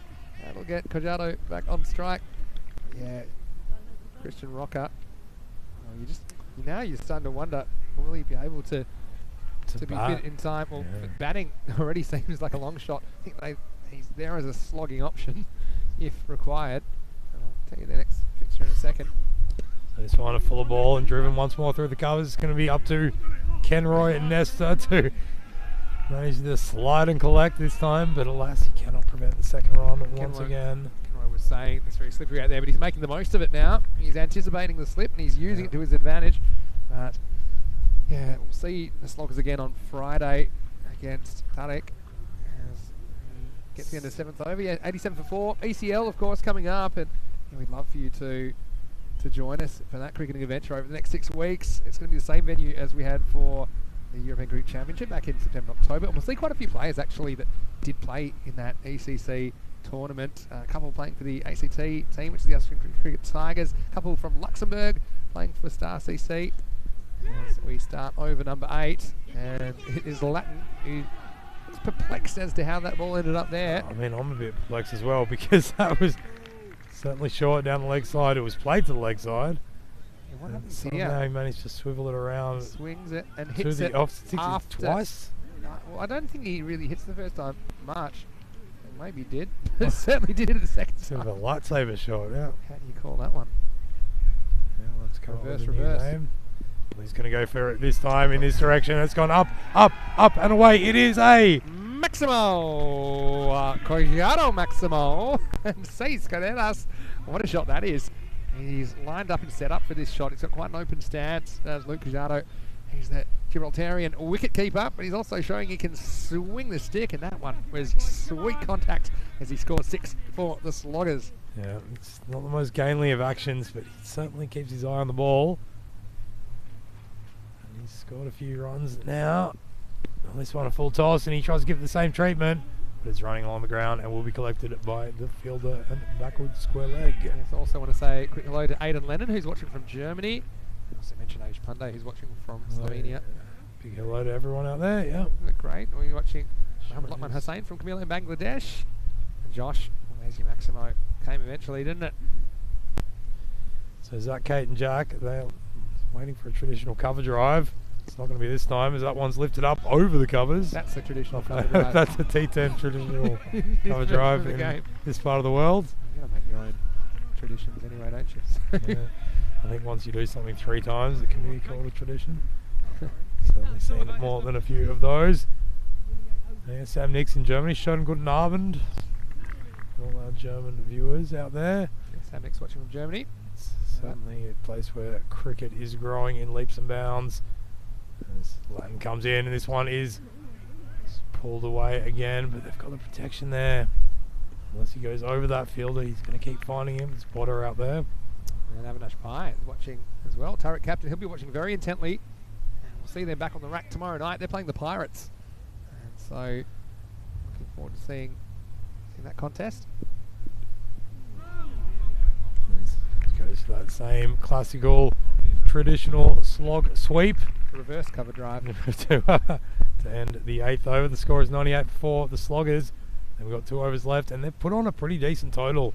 We're still not quite sure what the pass should be at this ground, given that we are only just seeing all of the teams tonight. For the first time we've seen these two.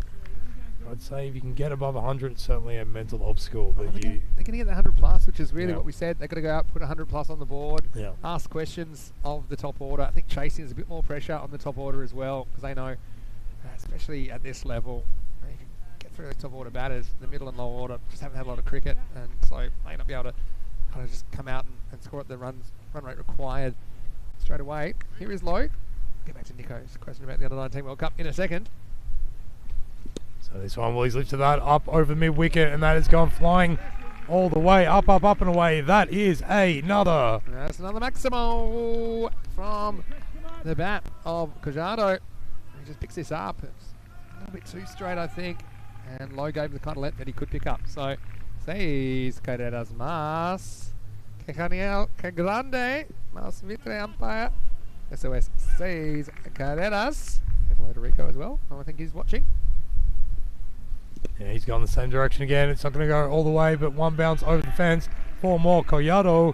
He is going absolutely bonkers here at the moment.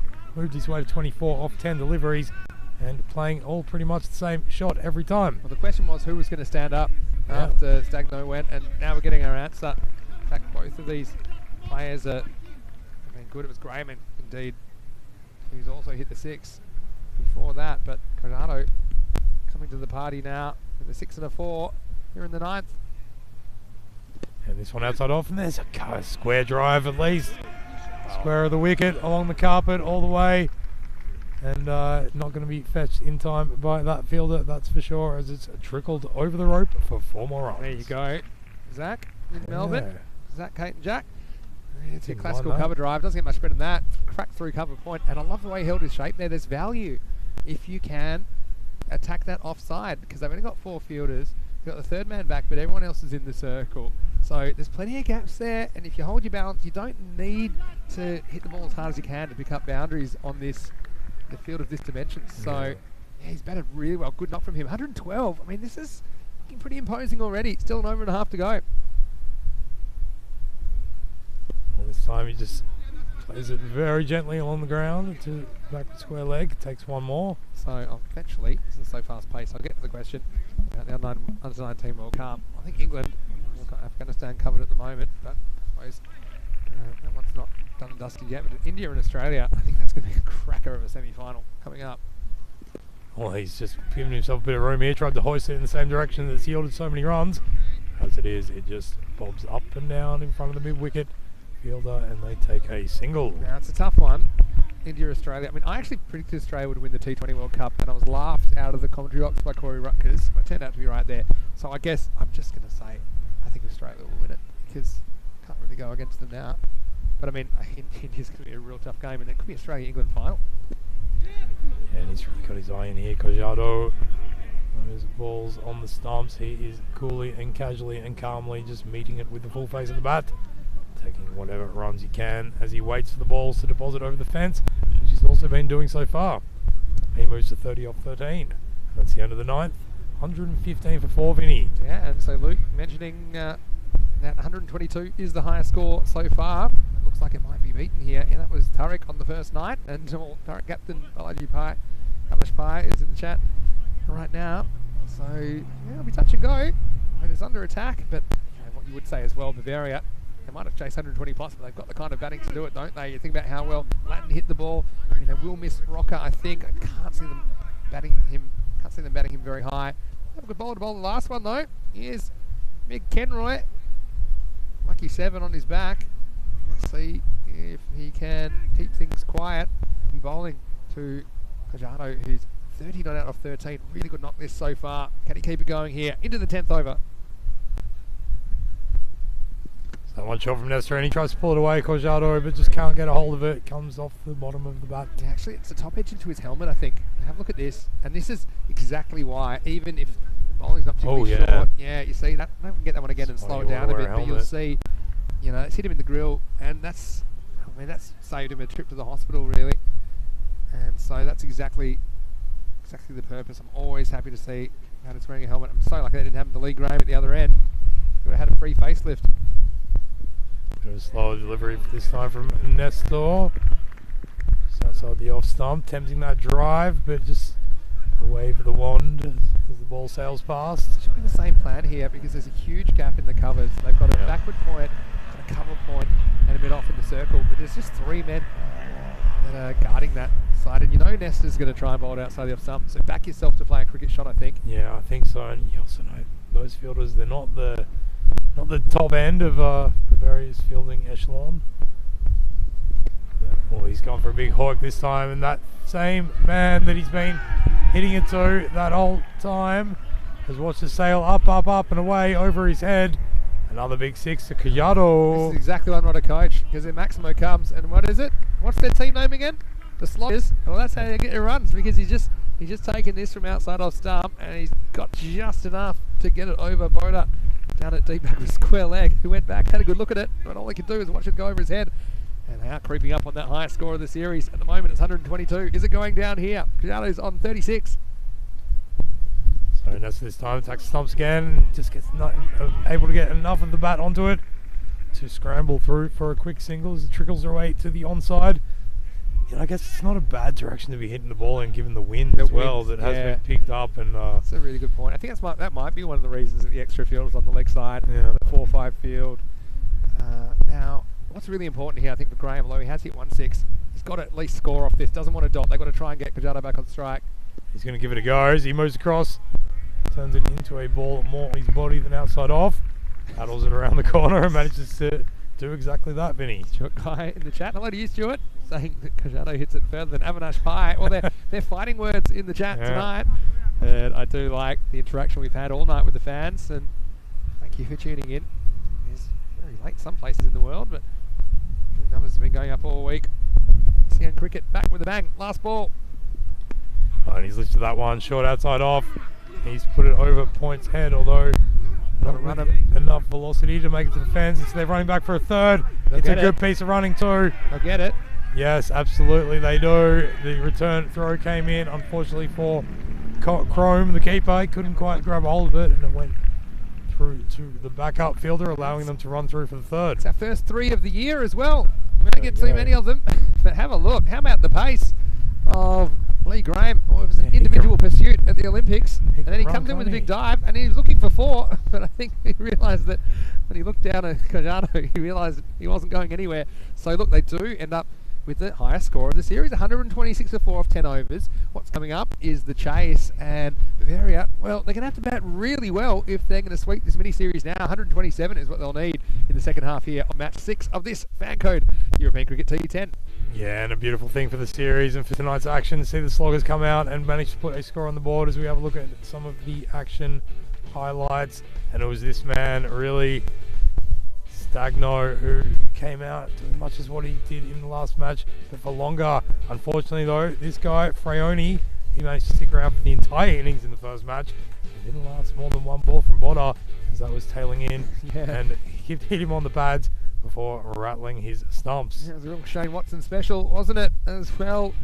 Unfortunately for David Bakari, who had to go very first ball. He picked up a pair tonight, and that brought out Hunter, who just watched this one as Stagno. This was when he was on the early assault, wasn't he?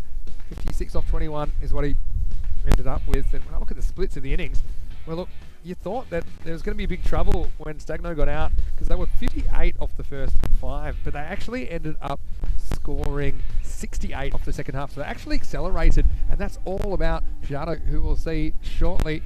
That when Stagno was up and going, we thought they might end up with this kind of a score in the 120s. And I did pose the question when he got out as who would be able to kind of score at that rate to maybe get them up to that 120 like figure. And well, we got our answer, didn't we? But before that, Stagno looked fantastic on the way to his half century. Did get a bit of bowling from Botter that was right in his hitting arc. At the other end, Hunter was befuddled by that full toss. Couldn't believe he missed it, and it crashes into the bottom of the stumps.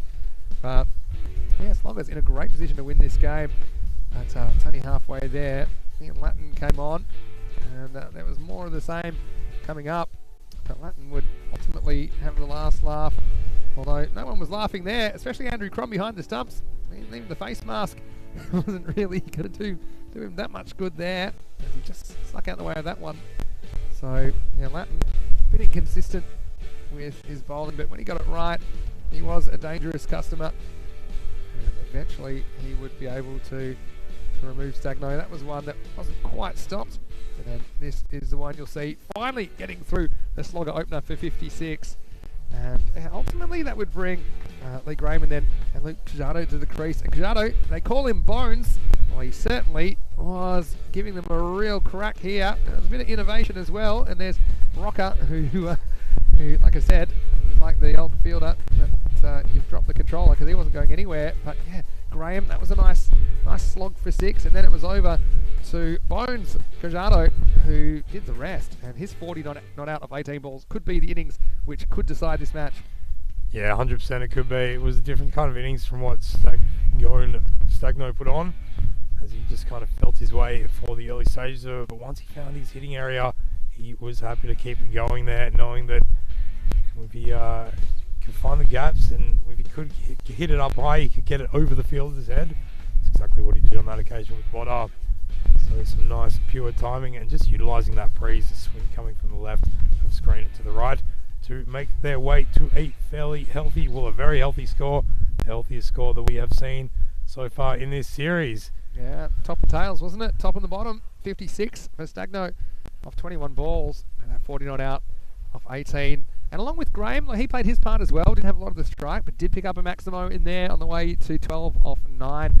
And that partnership ended up being worth 53, and it came in only 26 balls. So better than 2 a ball pace. And the Sloggers, well, we know that they are really keen to put in a good performance here tonight. They're doing it for Shaka. Well, I think Shaka would be very proud of how they've gone so far. 126 on the board, but still, it's not going to be an easy defence because Bavaria, they do have some weapons with the bat that we will see just around the corner when we return in about 5 minutes. We will be back, Joe, and I'll be back as well, as we saw the bowling figures there. And yeah, picking the bowlers, Reyes 2 for 9, came it well after being a bit expensive in the first game. Also wickets for Boda, but it was his turn to be expensive. He went for 33 off his 2, and Latin likewise 24 off his 2, but he did pick up a wicket. So, Joe, we'll have a break. We'll be back shortly. Can't wait till then, Vinny, and everyone out there. See you in a short while. Ciao for now.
Hello, good evening. Welcome back to the Europa Sports Complex here in Gibraltar. I'm Joe Wagasani, here with Vinny Sando.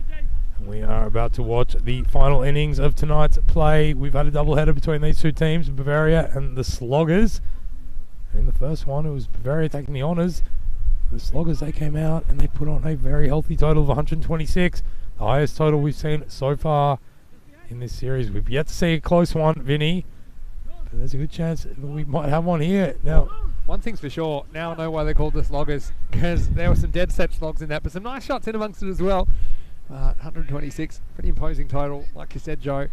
It is the highest total so far, and they're going to go for Jawad Bakari. Well, Bakari and wickets have gone hand in hand tonight, so it probably makes sense to give him the ball. It's just, yeah, hasn't always been the ones he's wanted. So Reyes that's opening up. He gets that one on a nice line, but maybe a little bit too full. It's driven into the mid-off region where it meets the diving, outstretched hands of the fielder out there, and it manages to keep just the 2 runs. Bit of pinball. Yeah, if you remember, it was Reyes that actually started with 3 boundaries in the first 3 balls of the night, actually, before he was just missed for 16 shortly after. So this one's short, and he tries to pull it away, but it gets big on him. Seems to just bob up off the glove, or maybe his forearm. No, anything. Maybe a bit of glove onto the arm.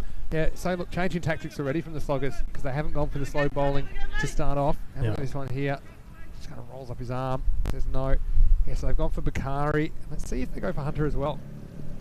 Yeah, and that one, he's lifted straight up. There's a fielder coming to it, but he decides pretty early he's not going to make it. Just going to save the runs. So there's one more there, and I think, yeah, that's an interesting changing tactic. Maybe a little bit of something that they learned from the previous match. There is some firepower at the top of this Bavaria 11 list, and if they can just make a couple of breakthroughs early on, not let those power play overs get away from them. Now, Vinny, yeah, I can hear that you've been having a bit of a run around. We're enjoying this sports complex, folks. We found a rugby ball, and being Australian, of course, we're naturally playing some Aussie rules. Yeah, we did. We're playing AFL with it. So we see Kenroy getting a chance at the top of the order. This is answers our question as well, Joe, about who would open the batting, because with Rocker incapacitated, let's say, they need to throw someone up there. I thought maybe they'd go for Ian Latin. Yeah, this decided to go for Kenroy. I think it's the right move, just based on what we saw in the previous match. The other thing is, though, is then if Latin comes in and there's no quicker bowlers, then maybe you'll get a chance at the spinners. You're going to have to bowl very well to him to keep him quiet. Well, he's picked that one off the length and whipped it away, square of the wicket, and he finds the boundary with 1 bounce over the rope, 4 runs to the nester. Yeah, Kenroy's just been missing out on some balls outside of stump, but this one's straight. Again, takes a bit of a risk. Didn't quite go where he would have wanted it, did it? Yeah, but still, I think it's in that general direction. So first boundary of the innings to the Bavarians. Again, Bavaria have the club here in Gibraltar, a bit of a history, going back a few years, but there has been no organised cricket in Gibraltar for 5 years as this facility has been constructed and taken shape, and of course the pandemic causing a bit of chaos as well, as you can imagine. Last ball of the over from Bakari. So straying too far down the leg side, he'll have to bowl that one again. Yeah, it's a lovely facility now for Gibraltarian cricket to really spring up off from this stage on. With cricket starting again here. As you mentioned, it was under construction as Bakari comes in. And that one, he just gets that seam movement back into the right hander, and it seems to have struck him in a rather vulnerable position. Seems to be alright though, Nesta, as that over comes to a close. Yeah, 8 for no loss. So, yeah, pretty good over in the end. And I think part of the thinking here is, okay, if you open with your slow bowlers, it's a strategy that might pay off with a wicket or two, but it also is quite a risky strategy as far as expense goes. So I think what they're thinking here is, all right, let's go and hit them with the seam first up, which is probably their strongest bowlers. As looks like Stagno's going to do it. Is going to get this one, but also they've got Hunter. Let's see how they use them. How to use Matt Hunter as well. He bowled excellently in the first match tonight. So yeah, let's see. It's going to be fascinating. That's what ECN cricket throws up. He has yet to hit a boundary in this match. And of course, course, we're on the power play, just 2 fielders outside the circle. Keep us entertained in the chat as well. We're liking it. I do like Josh Bash. He's been good value in the chat tonight. Josh, keep him coming. All right. Here's Stagno with the ball.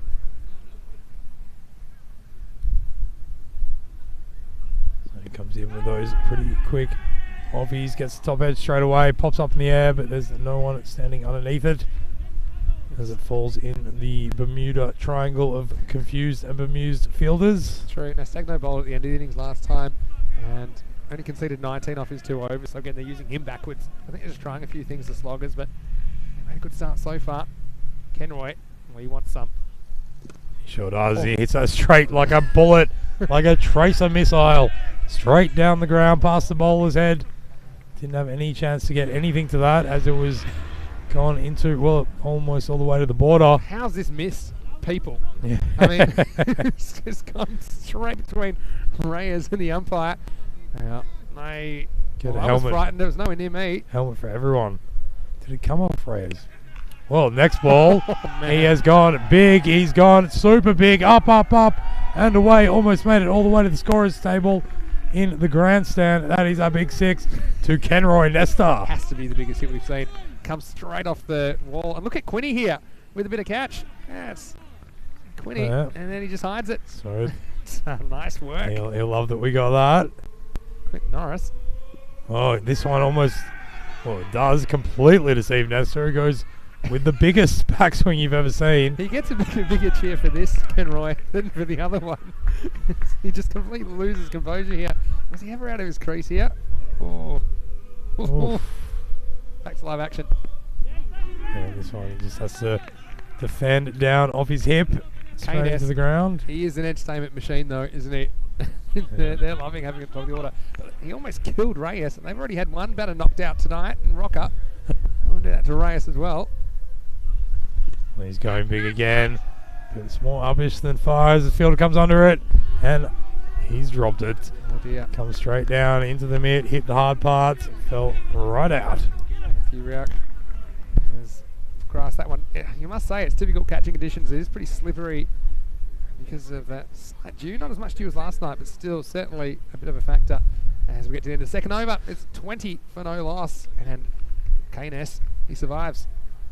Yeah, I think they'll be happy with him being out there as we have a look at the table for this series so far. And the Bavaria, well, they're on the back foot at the moment. If they take another win here, they will share that equal spot with Turek and the Giants. As long as lose, they'll be on the bottom of the table, and no one likes to be in that spot.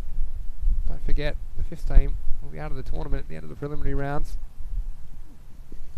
And that one just tailing back in to Kenners. That's been the spot that he's struggled a little bit. Doesn't really know what to do with it. It's a bit too close to cut. It's kind of on the length, so he's not that comfortable going forward and punching through kind of cover region. Needs a bit of a back foot drive.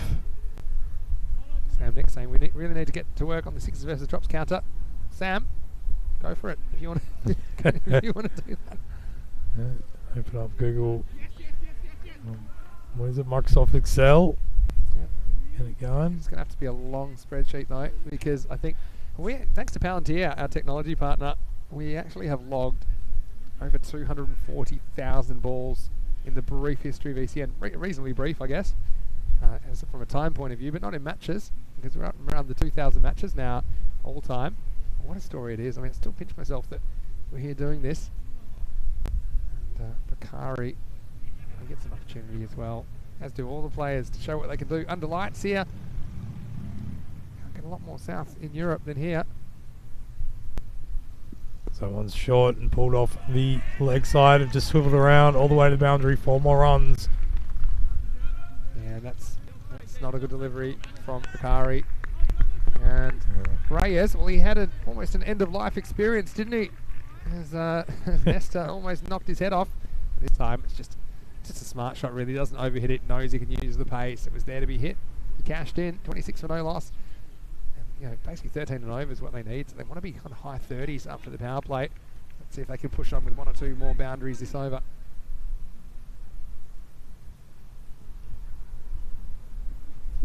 So a bit better from Bakari. Wider outside the off stump, still short and cut away. And as far as the man at point, who comes around and collects. Yeah, it's the thing with Bakari. When he does veer down that leg side, he's just eminently hittable. He's just not quite quick enough to be bowling that short and that far down the leg side. But if you can bowl it about the 5th, 6th stump, he is seaming it back into the right-hander. That's where he's got to be. Well, I'll tell you what, Camroy, he said, this is where you've got to be, and I'm going to hit you all the way up, up, up and away over the fence. Another big 6 to Kenners. Now, Maximo time for Nesta, who's not taking any nonsense. If you get too straight to him, this is what's going to happen. Just goes with the movement, and that one's high in the night sky. Get a great view of the floodlights there, and as long as he stays there, you think that this target is achievable. So he didn't quite fire when he first came out in the first game tonight, but he's a lot better for the run, I think. Yeah, that's much better from Bakari. That's where he's got to be bowling. He's only got one delivery left to repeat that, but that is the spot for him on this week at One Fields. Reginald Sucky in the chat saying, catch miss to match miss. Yeah, they did miss him, didn't they? Fairly, I mean, under lights with the dew. I wouldn't say any catches are easy, but certainly was a big opportunity. But the thing is, if Nesta goes, they've still got Latin up their sleeve. This one tries to whip off the pads, but just gets caught in himself there, and that's the end of Bakari's spell. And the end of the third over, 33-0 is the score. And very good morning in the chat to Liam Day, who's finally made it in New Zealand.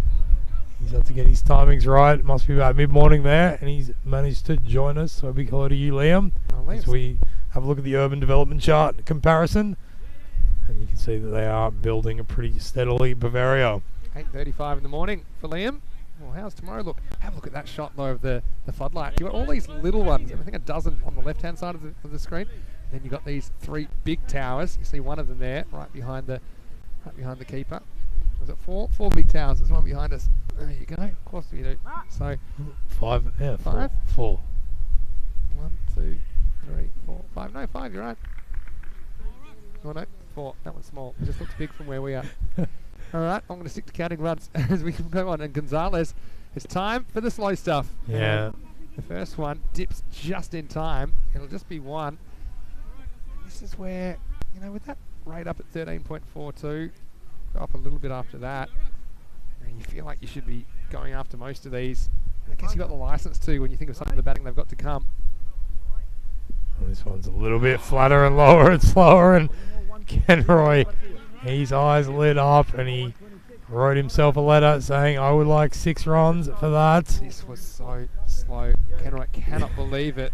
And he's almost stumped. Almost stumped him that, with the kick of the... Yeah, but did knock the bails off. Yeah, that could have been a fortunate stumping. So he gives that one flight again, and Kenroy just not quite sure what to do with it.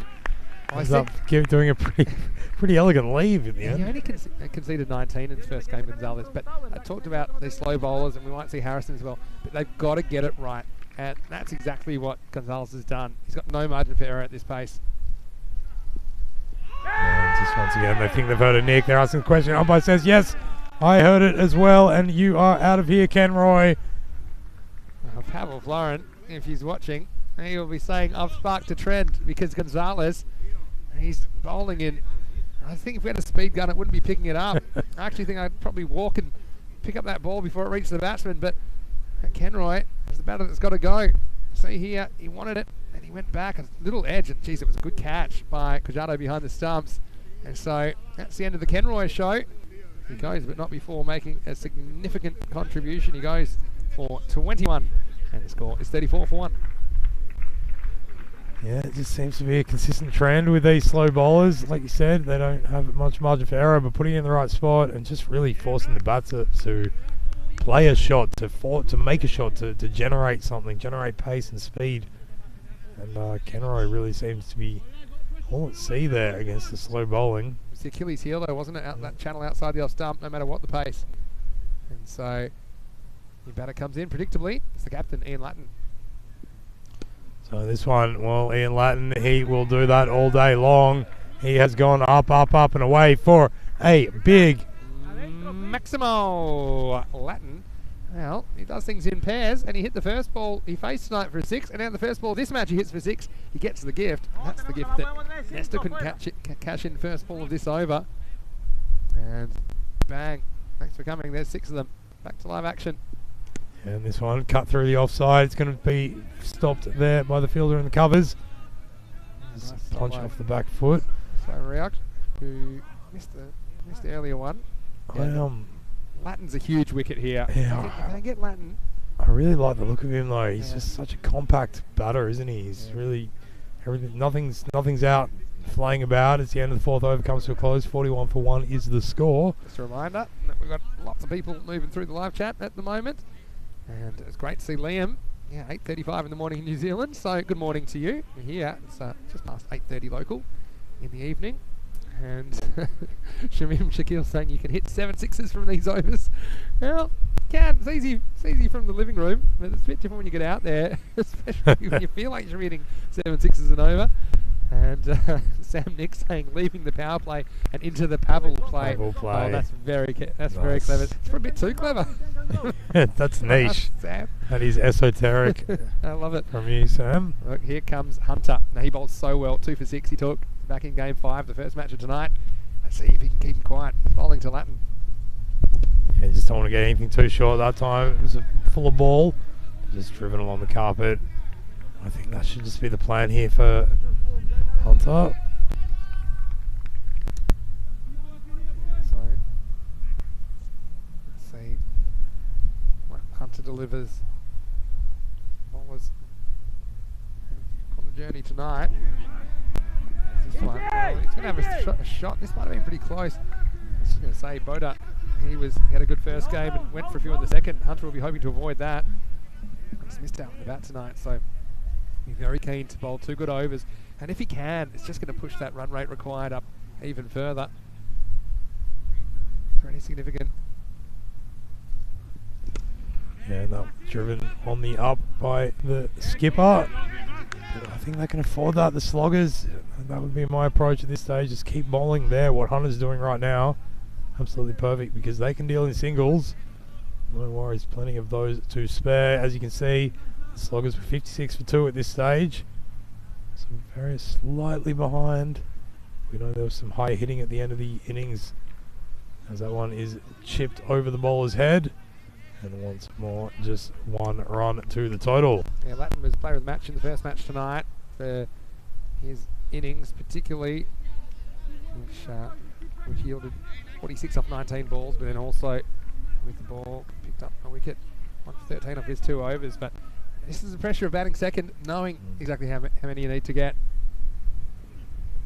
Yeah, and I think, oh, that's unfortunate and well done by the keeper. I think he stopped that. He has too. Kajado stopped that. So that was a really jumped. I don't know if this is the side I of the think pitch. it hit the edge of that pitch. Let's have a look. No, it just No. hits the spot, doesn't it? And that's almost gone over him for 4 extras. That's a really good stop. Yeah, great work. Value of a good keeper. Kajado, the Gibraltar national team keeper. Well, This that is in one, the air. full up, being hit straight down the ground, but the man at long off, running around to take it. That was wrong. That was Barbara. Christian Barbara. Barbara. He has had a mare tonight in the field. He's got number 3 on his back, and that's how many catches he's dropped tonight. And look, he does at least stop the boundary, so that is something. You know, they wanted to get rid of Latton, and they had a chance there to do it.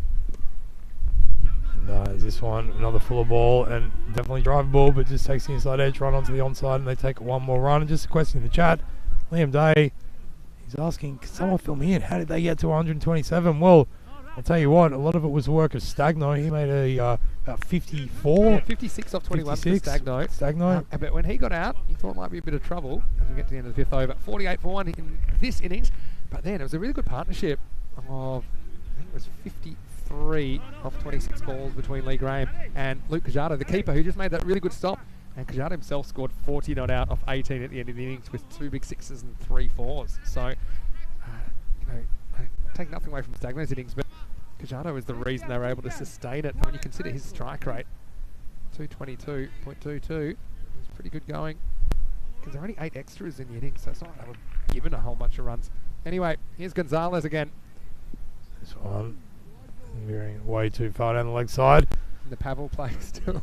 That's very clever. Pavel. Pavel Won't see Florin, conclusion. iconic. Yep. Playing for Bucharest Gladiators now in Romania.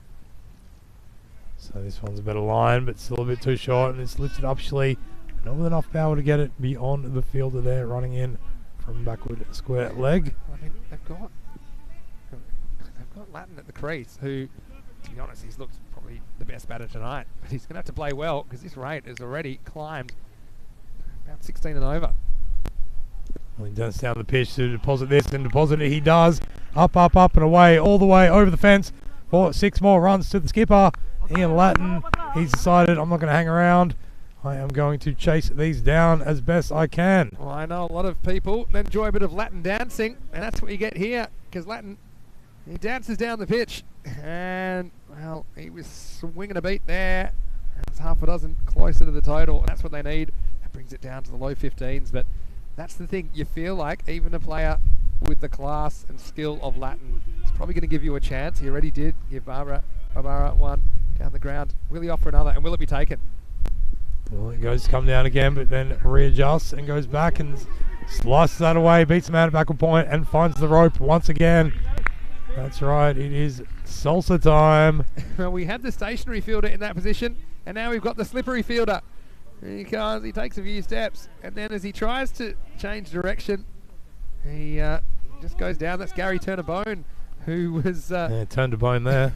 So, he was 12th man in the first game. He knows all about it right now. Nice, Gary. Nice, Gary.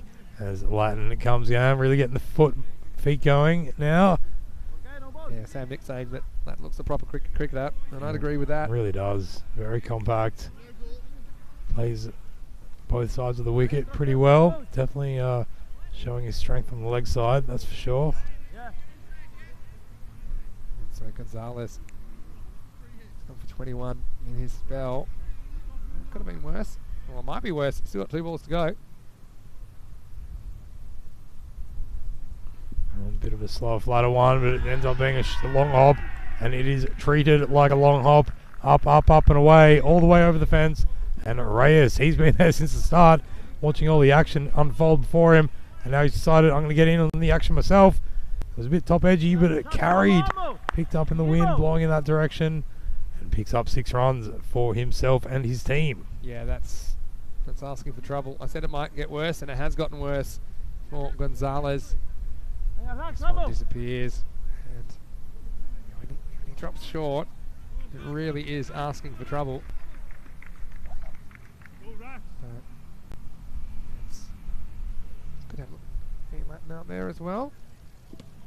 He needs some help, doesn't he? And Reyes is trying to do his bit now, because he has been pretty quiet. Hasn't had a lot of the strike, to be fair. But he moves to 21 with that stroke. Yeah, that's right. He hasn't quite had the opportunities. It was, of course, Kenroy Nessa at the start who was doing a lot of the heavy lifting. But Reyes, he's should be feeling fairly comfortable out there. It's Latin on strike now, and once again down the pitch, but it was a good delivery.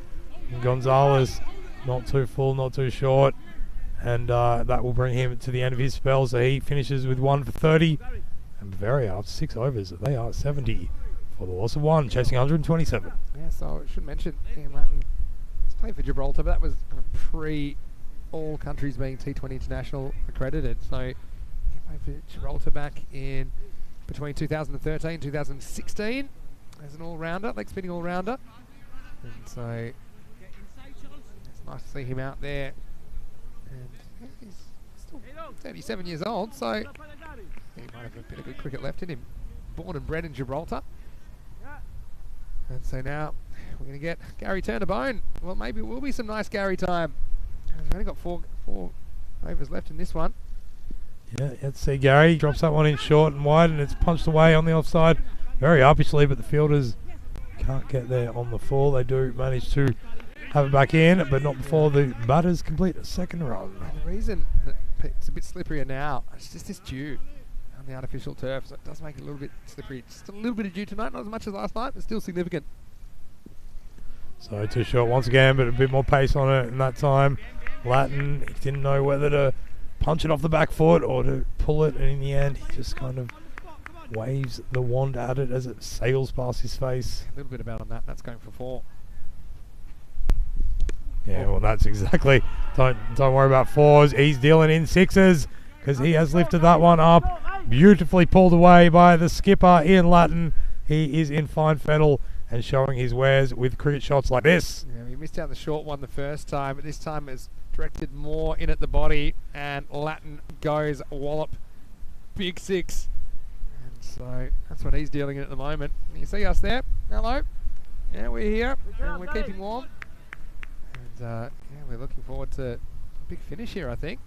Down to 14 and over required now. Yeah, it's full of ball, and he's just driven along the carpet on the onside. Take a single, and that should be his job done for this over. Josh in the chat saying that Latin is Glenn Maxwell in disguise. He's wearing the right colours, isn't he? Oh, well, that one was short and wide, and very tempting for Ray. As you can see, his eyes light up. Yeah, well, not to even bother going after it, because he'll get to face it all again. Who's favourite right now? Yeah, it's a good question. I think at this stage Bavaria have just taken the edge, haven't they?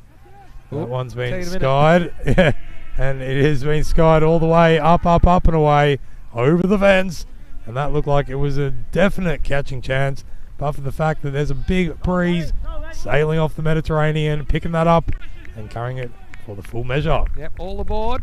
That one heading from the starboard. Is that left? Yep. Yeah. Sorry, port is left. Yeah, that's what I meant. Heading towards the starboard. Yeah. There's no port left in the bottle. Now I'm even more confused. That's how you remember. I said port is left. Okay. Yeah. So if it's a no. Oh, port, there is no port left in the bottle, okay, should we say. All right, come on, Gary.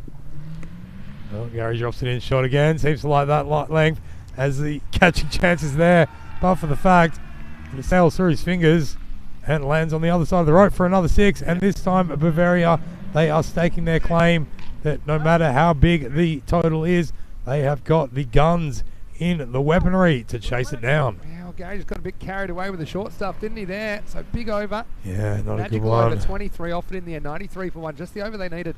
Yeah, the reason when I asked you who's favourite, it's not often that a team that's 14 plus and over required is favourite, but I think they probably were.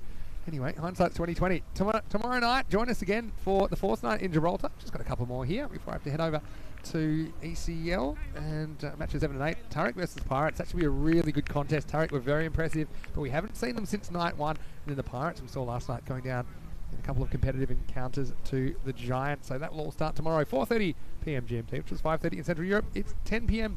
in India. And now they've brought Stagno on to try to rein this in with Latin there at the crease and being joined in by Rays. Latin picks this one up and lifts it away to the wicket boundary. so what I would say is Hunter's got an over left. Okay, so he only went for 7. So he'll bowl one of these three, or one of the 2 remaining after this over. And Bakari? Bakari's bowled out. Bakari's bowled out. So on the full, and he's hit that. That's going all the way as well. Might not even get to the 8th and 9th overs the way these two are going, because they are hitting 6 after 6 after 6 at the moment. Yeah, I don't mind Stagno coming back here. They obviously didn't want to serve that one up. But then I think you've got to go to your best option in the 9th. Otherwise, you might not even get to a 10th the way things are going. So I think you've got to go. Got to be Hunter. Got to go back for Hunter. But yeah, they're running out of time here, and now suddenly they're ahead of the rate. Is Gonzalez bowled out as well? I think he is now, isn't he? Gonzalez is bowled out as well. So paddled around the corner. Nice diving prevention of extra runs there by the man at fine leg running around to his left. Maybe, I mean, Charles Harrison, captain, hasn't bowled. He was a bit expensive earlier when he bowled at the start of the innings, but he's a similar kind of bowler, I suppose, to Gonzalez, who's bowled out. But certainly, I think we'll be seeing Hunter at the end of this over. Well, this time, Latin just coming down and trying to meet the pitch of the ball, driving it down to mid-on. They're still going to score these runs, though. That's why runs on the board, they hold up more often than not, I think. And you have... Well, a wicket here would make things extremely interesting. Yeah. But Reyes, he's come to life, hasn't he? He's up to 40 now. Yeah, he just feels in control. And he didn't have a lot of the strike early, did he? But he's been no second fiddle to Latin. He's been really turning it on himself. So Stagno in. And this one not so full, but lifted up as easy as you like. And I'll tell you what, Reyes, he is doing the work for his team and his captain at the moment, because that was right in his hitting zone, and he did just that. Up, up, up and away for a big 6. Yeah. start the car just yet, but they're getting closer. 18 required off 13. Last ball of the over coming up. Well, he's just going to wait for that one to full of ball, and he's just paddled around, found the big gap between fine leg and backward square leg. One bounce over the rope, 4 more. Yeah, brings up his 50 as well. And Reyes has come to life in this chase. 50 runs off only 19 deliveries, so sub 20 balls. That's really quick stuff. And his innings has really accelerated. 5 6s and 2 4s in it. So well batted, Andrew Reyes. And he started the night with 3 boundaries, and he's finished the night with a half century. Yeah, really interesting innings as well. Like you said, he was going fairly casually and calmly, not facing a lot of the strike for a good half of his innings so far, but in the last few overs he has absolutely gone bananas. Yeah, well, this surprises me. They go for Barbara. I thought they might have had to go to Hunter. Because Yeah. they might not even last now, but let's see if Barbara can come up with a bit of magic. Oh, he drops that one in short, and it's lifted obviously away. It might beat the fielder running around for third man, but he manages to collect it and keeps it to just the 1. Look, I know there's a lot of pressure if you bowl the 10th over, which they want to go for Barbara, then that's go he would have bowled if Hunter bowls this one. But, you know, we've seen some captaincy gambles paying off. Just one there. If you can, you just need ones. Or ones are a tie, dots are a win. And obviously if you get a wicket, that's normally a dot. So 13 runs off 11 balls. Just now. a matter of if you can just put in that nice line and length, 4th stump. Uh-oh. Well, he's not going to do it with that. Getting both line and length completely wrong, and handing Bavaria a free hit in the process with a no ball. Yeah, that's it's a bit of a slippery ball, I think. Mamara, again, it's a very tough time to come on bowl your first over. So should have a big swing at this, but doesn't need to because it is a wide. Really smart batting. So they'll pick up that run and get another free hit offered up to them. Really impressed with Reyes, the way he's handled himself in this chase. And just losing all sense of a radar at the moment. Barbada. Quick hello in the chat to William Danskin. He's pleased to see Europe hitting the European continent. Good to have you in the chat. That is certainly our, as Barbada really lets it go with another wide here, and I'm pretty sure he's still on a free hit, isn't he? He is. That's why I'm smart by Reyes, who he's just spotted, especially as one down the leg side, he's not touching him. He knows he can get another shot. Yeah, and he's going to take that shot now, but he's spewing because it was there for the hitting. But all he could do was run it off the lower part of the bat down to that fine, very wide, fine leg. The other thing is, okay, it gives Barbara a go. Hasn't had a bowl tonight, but geez, it's really throwing him to the lines here in the penultimate over. Yeah, well, this time he's given something that Ian Latin will lift up over the fence any day of the week, and this is the day of the week, so that's gone for a big 6 as well. Latin bringing his team ever closer to the finishing line. It's also a no ball. He must have either stepped over the line or it's a fielding indiscretion. It wasn't called at the time, but I think the square legs called it. I think they must have had 6 outfielders there, so that's going to be a no ball free hit coming up. And well, now it is time to warm up the car. In fact, we are sticking around for a drink tonight, so maybe it's time to start wandering over there, because only 2 required now. It's a free hit coming up. Yeah, and he's going to get many more than just 2, because Ian Latin, he's decided he loves hitting 6s at this beautiful Europa Sports Complex, and he's hit a 6 to finish it off for the Bavaria Cricket Club. They've managed to chase down 127 fairly easily in 8.4 overs, reaching 131 for just a loss of the 1 wicket. Yeah, well, it was a master chase, and we just had that feeling, didn't we? And no, Bavaria, they knew they had the task ahead of them to chase down 127 in the final innings tonight, but they've done so well there, and Nesta got it started, of course, and he certainly was throwing everything at the ball, and Reyes was a bit quiet early on, and he got more of the strike. He certainly was punishing the sloggers bowling, and then Latin, well, he was just a class act, wasn't he? 46 not out off 18 balls, and that was to go with his innings earlier of also 46 coincidentally, so 92 average for the night. All right, of course we'll be back tomorrow night, 4:30 p.m. GMT, which is at 5:30 in Central Europe, and it is 10 p.m.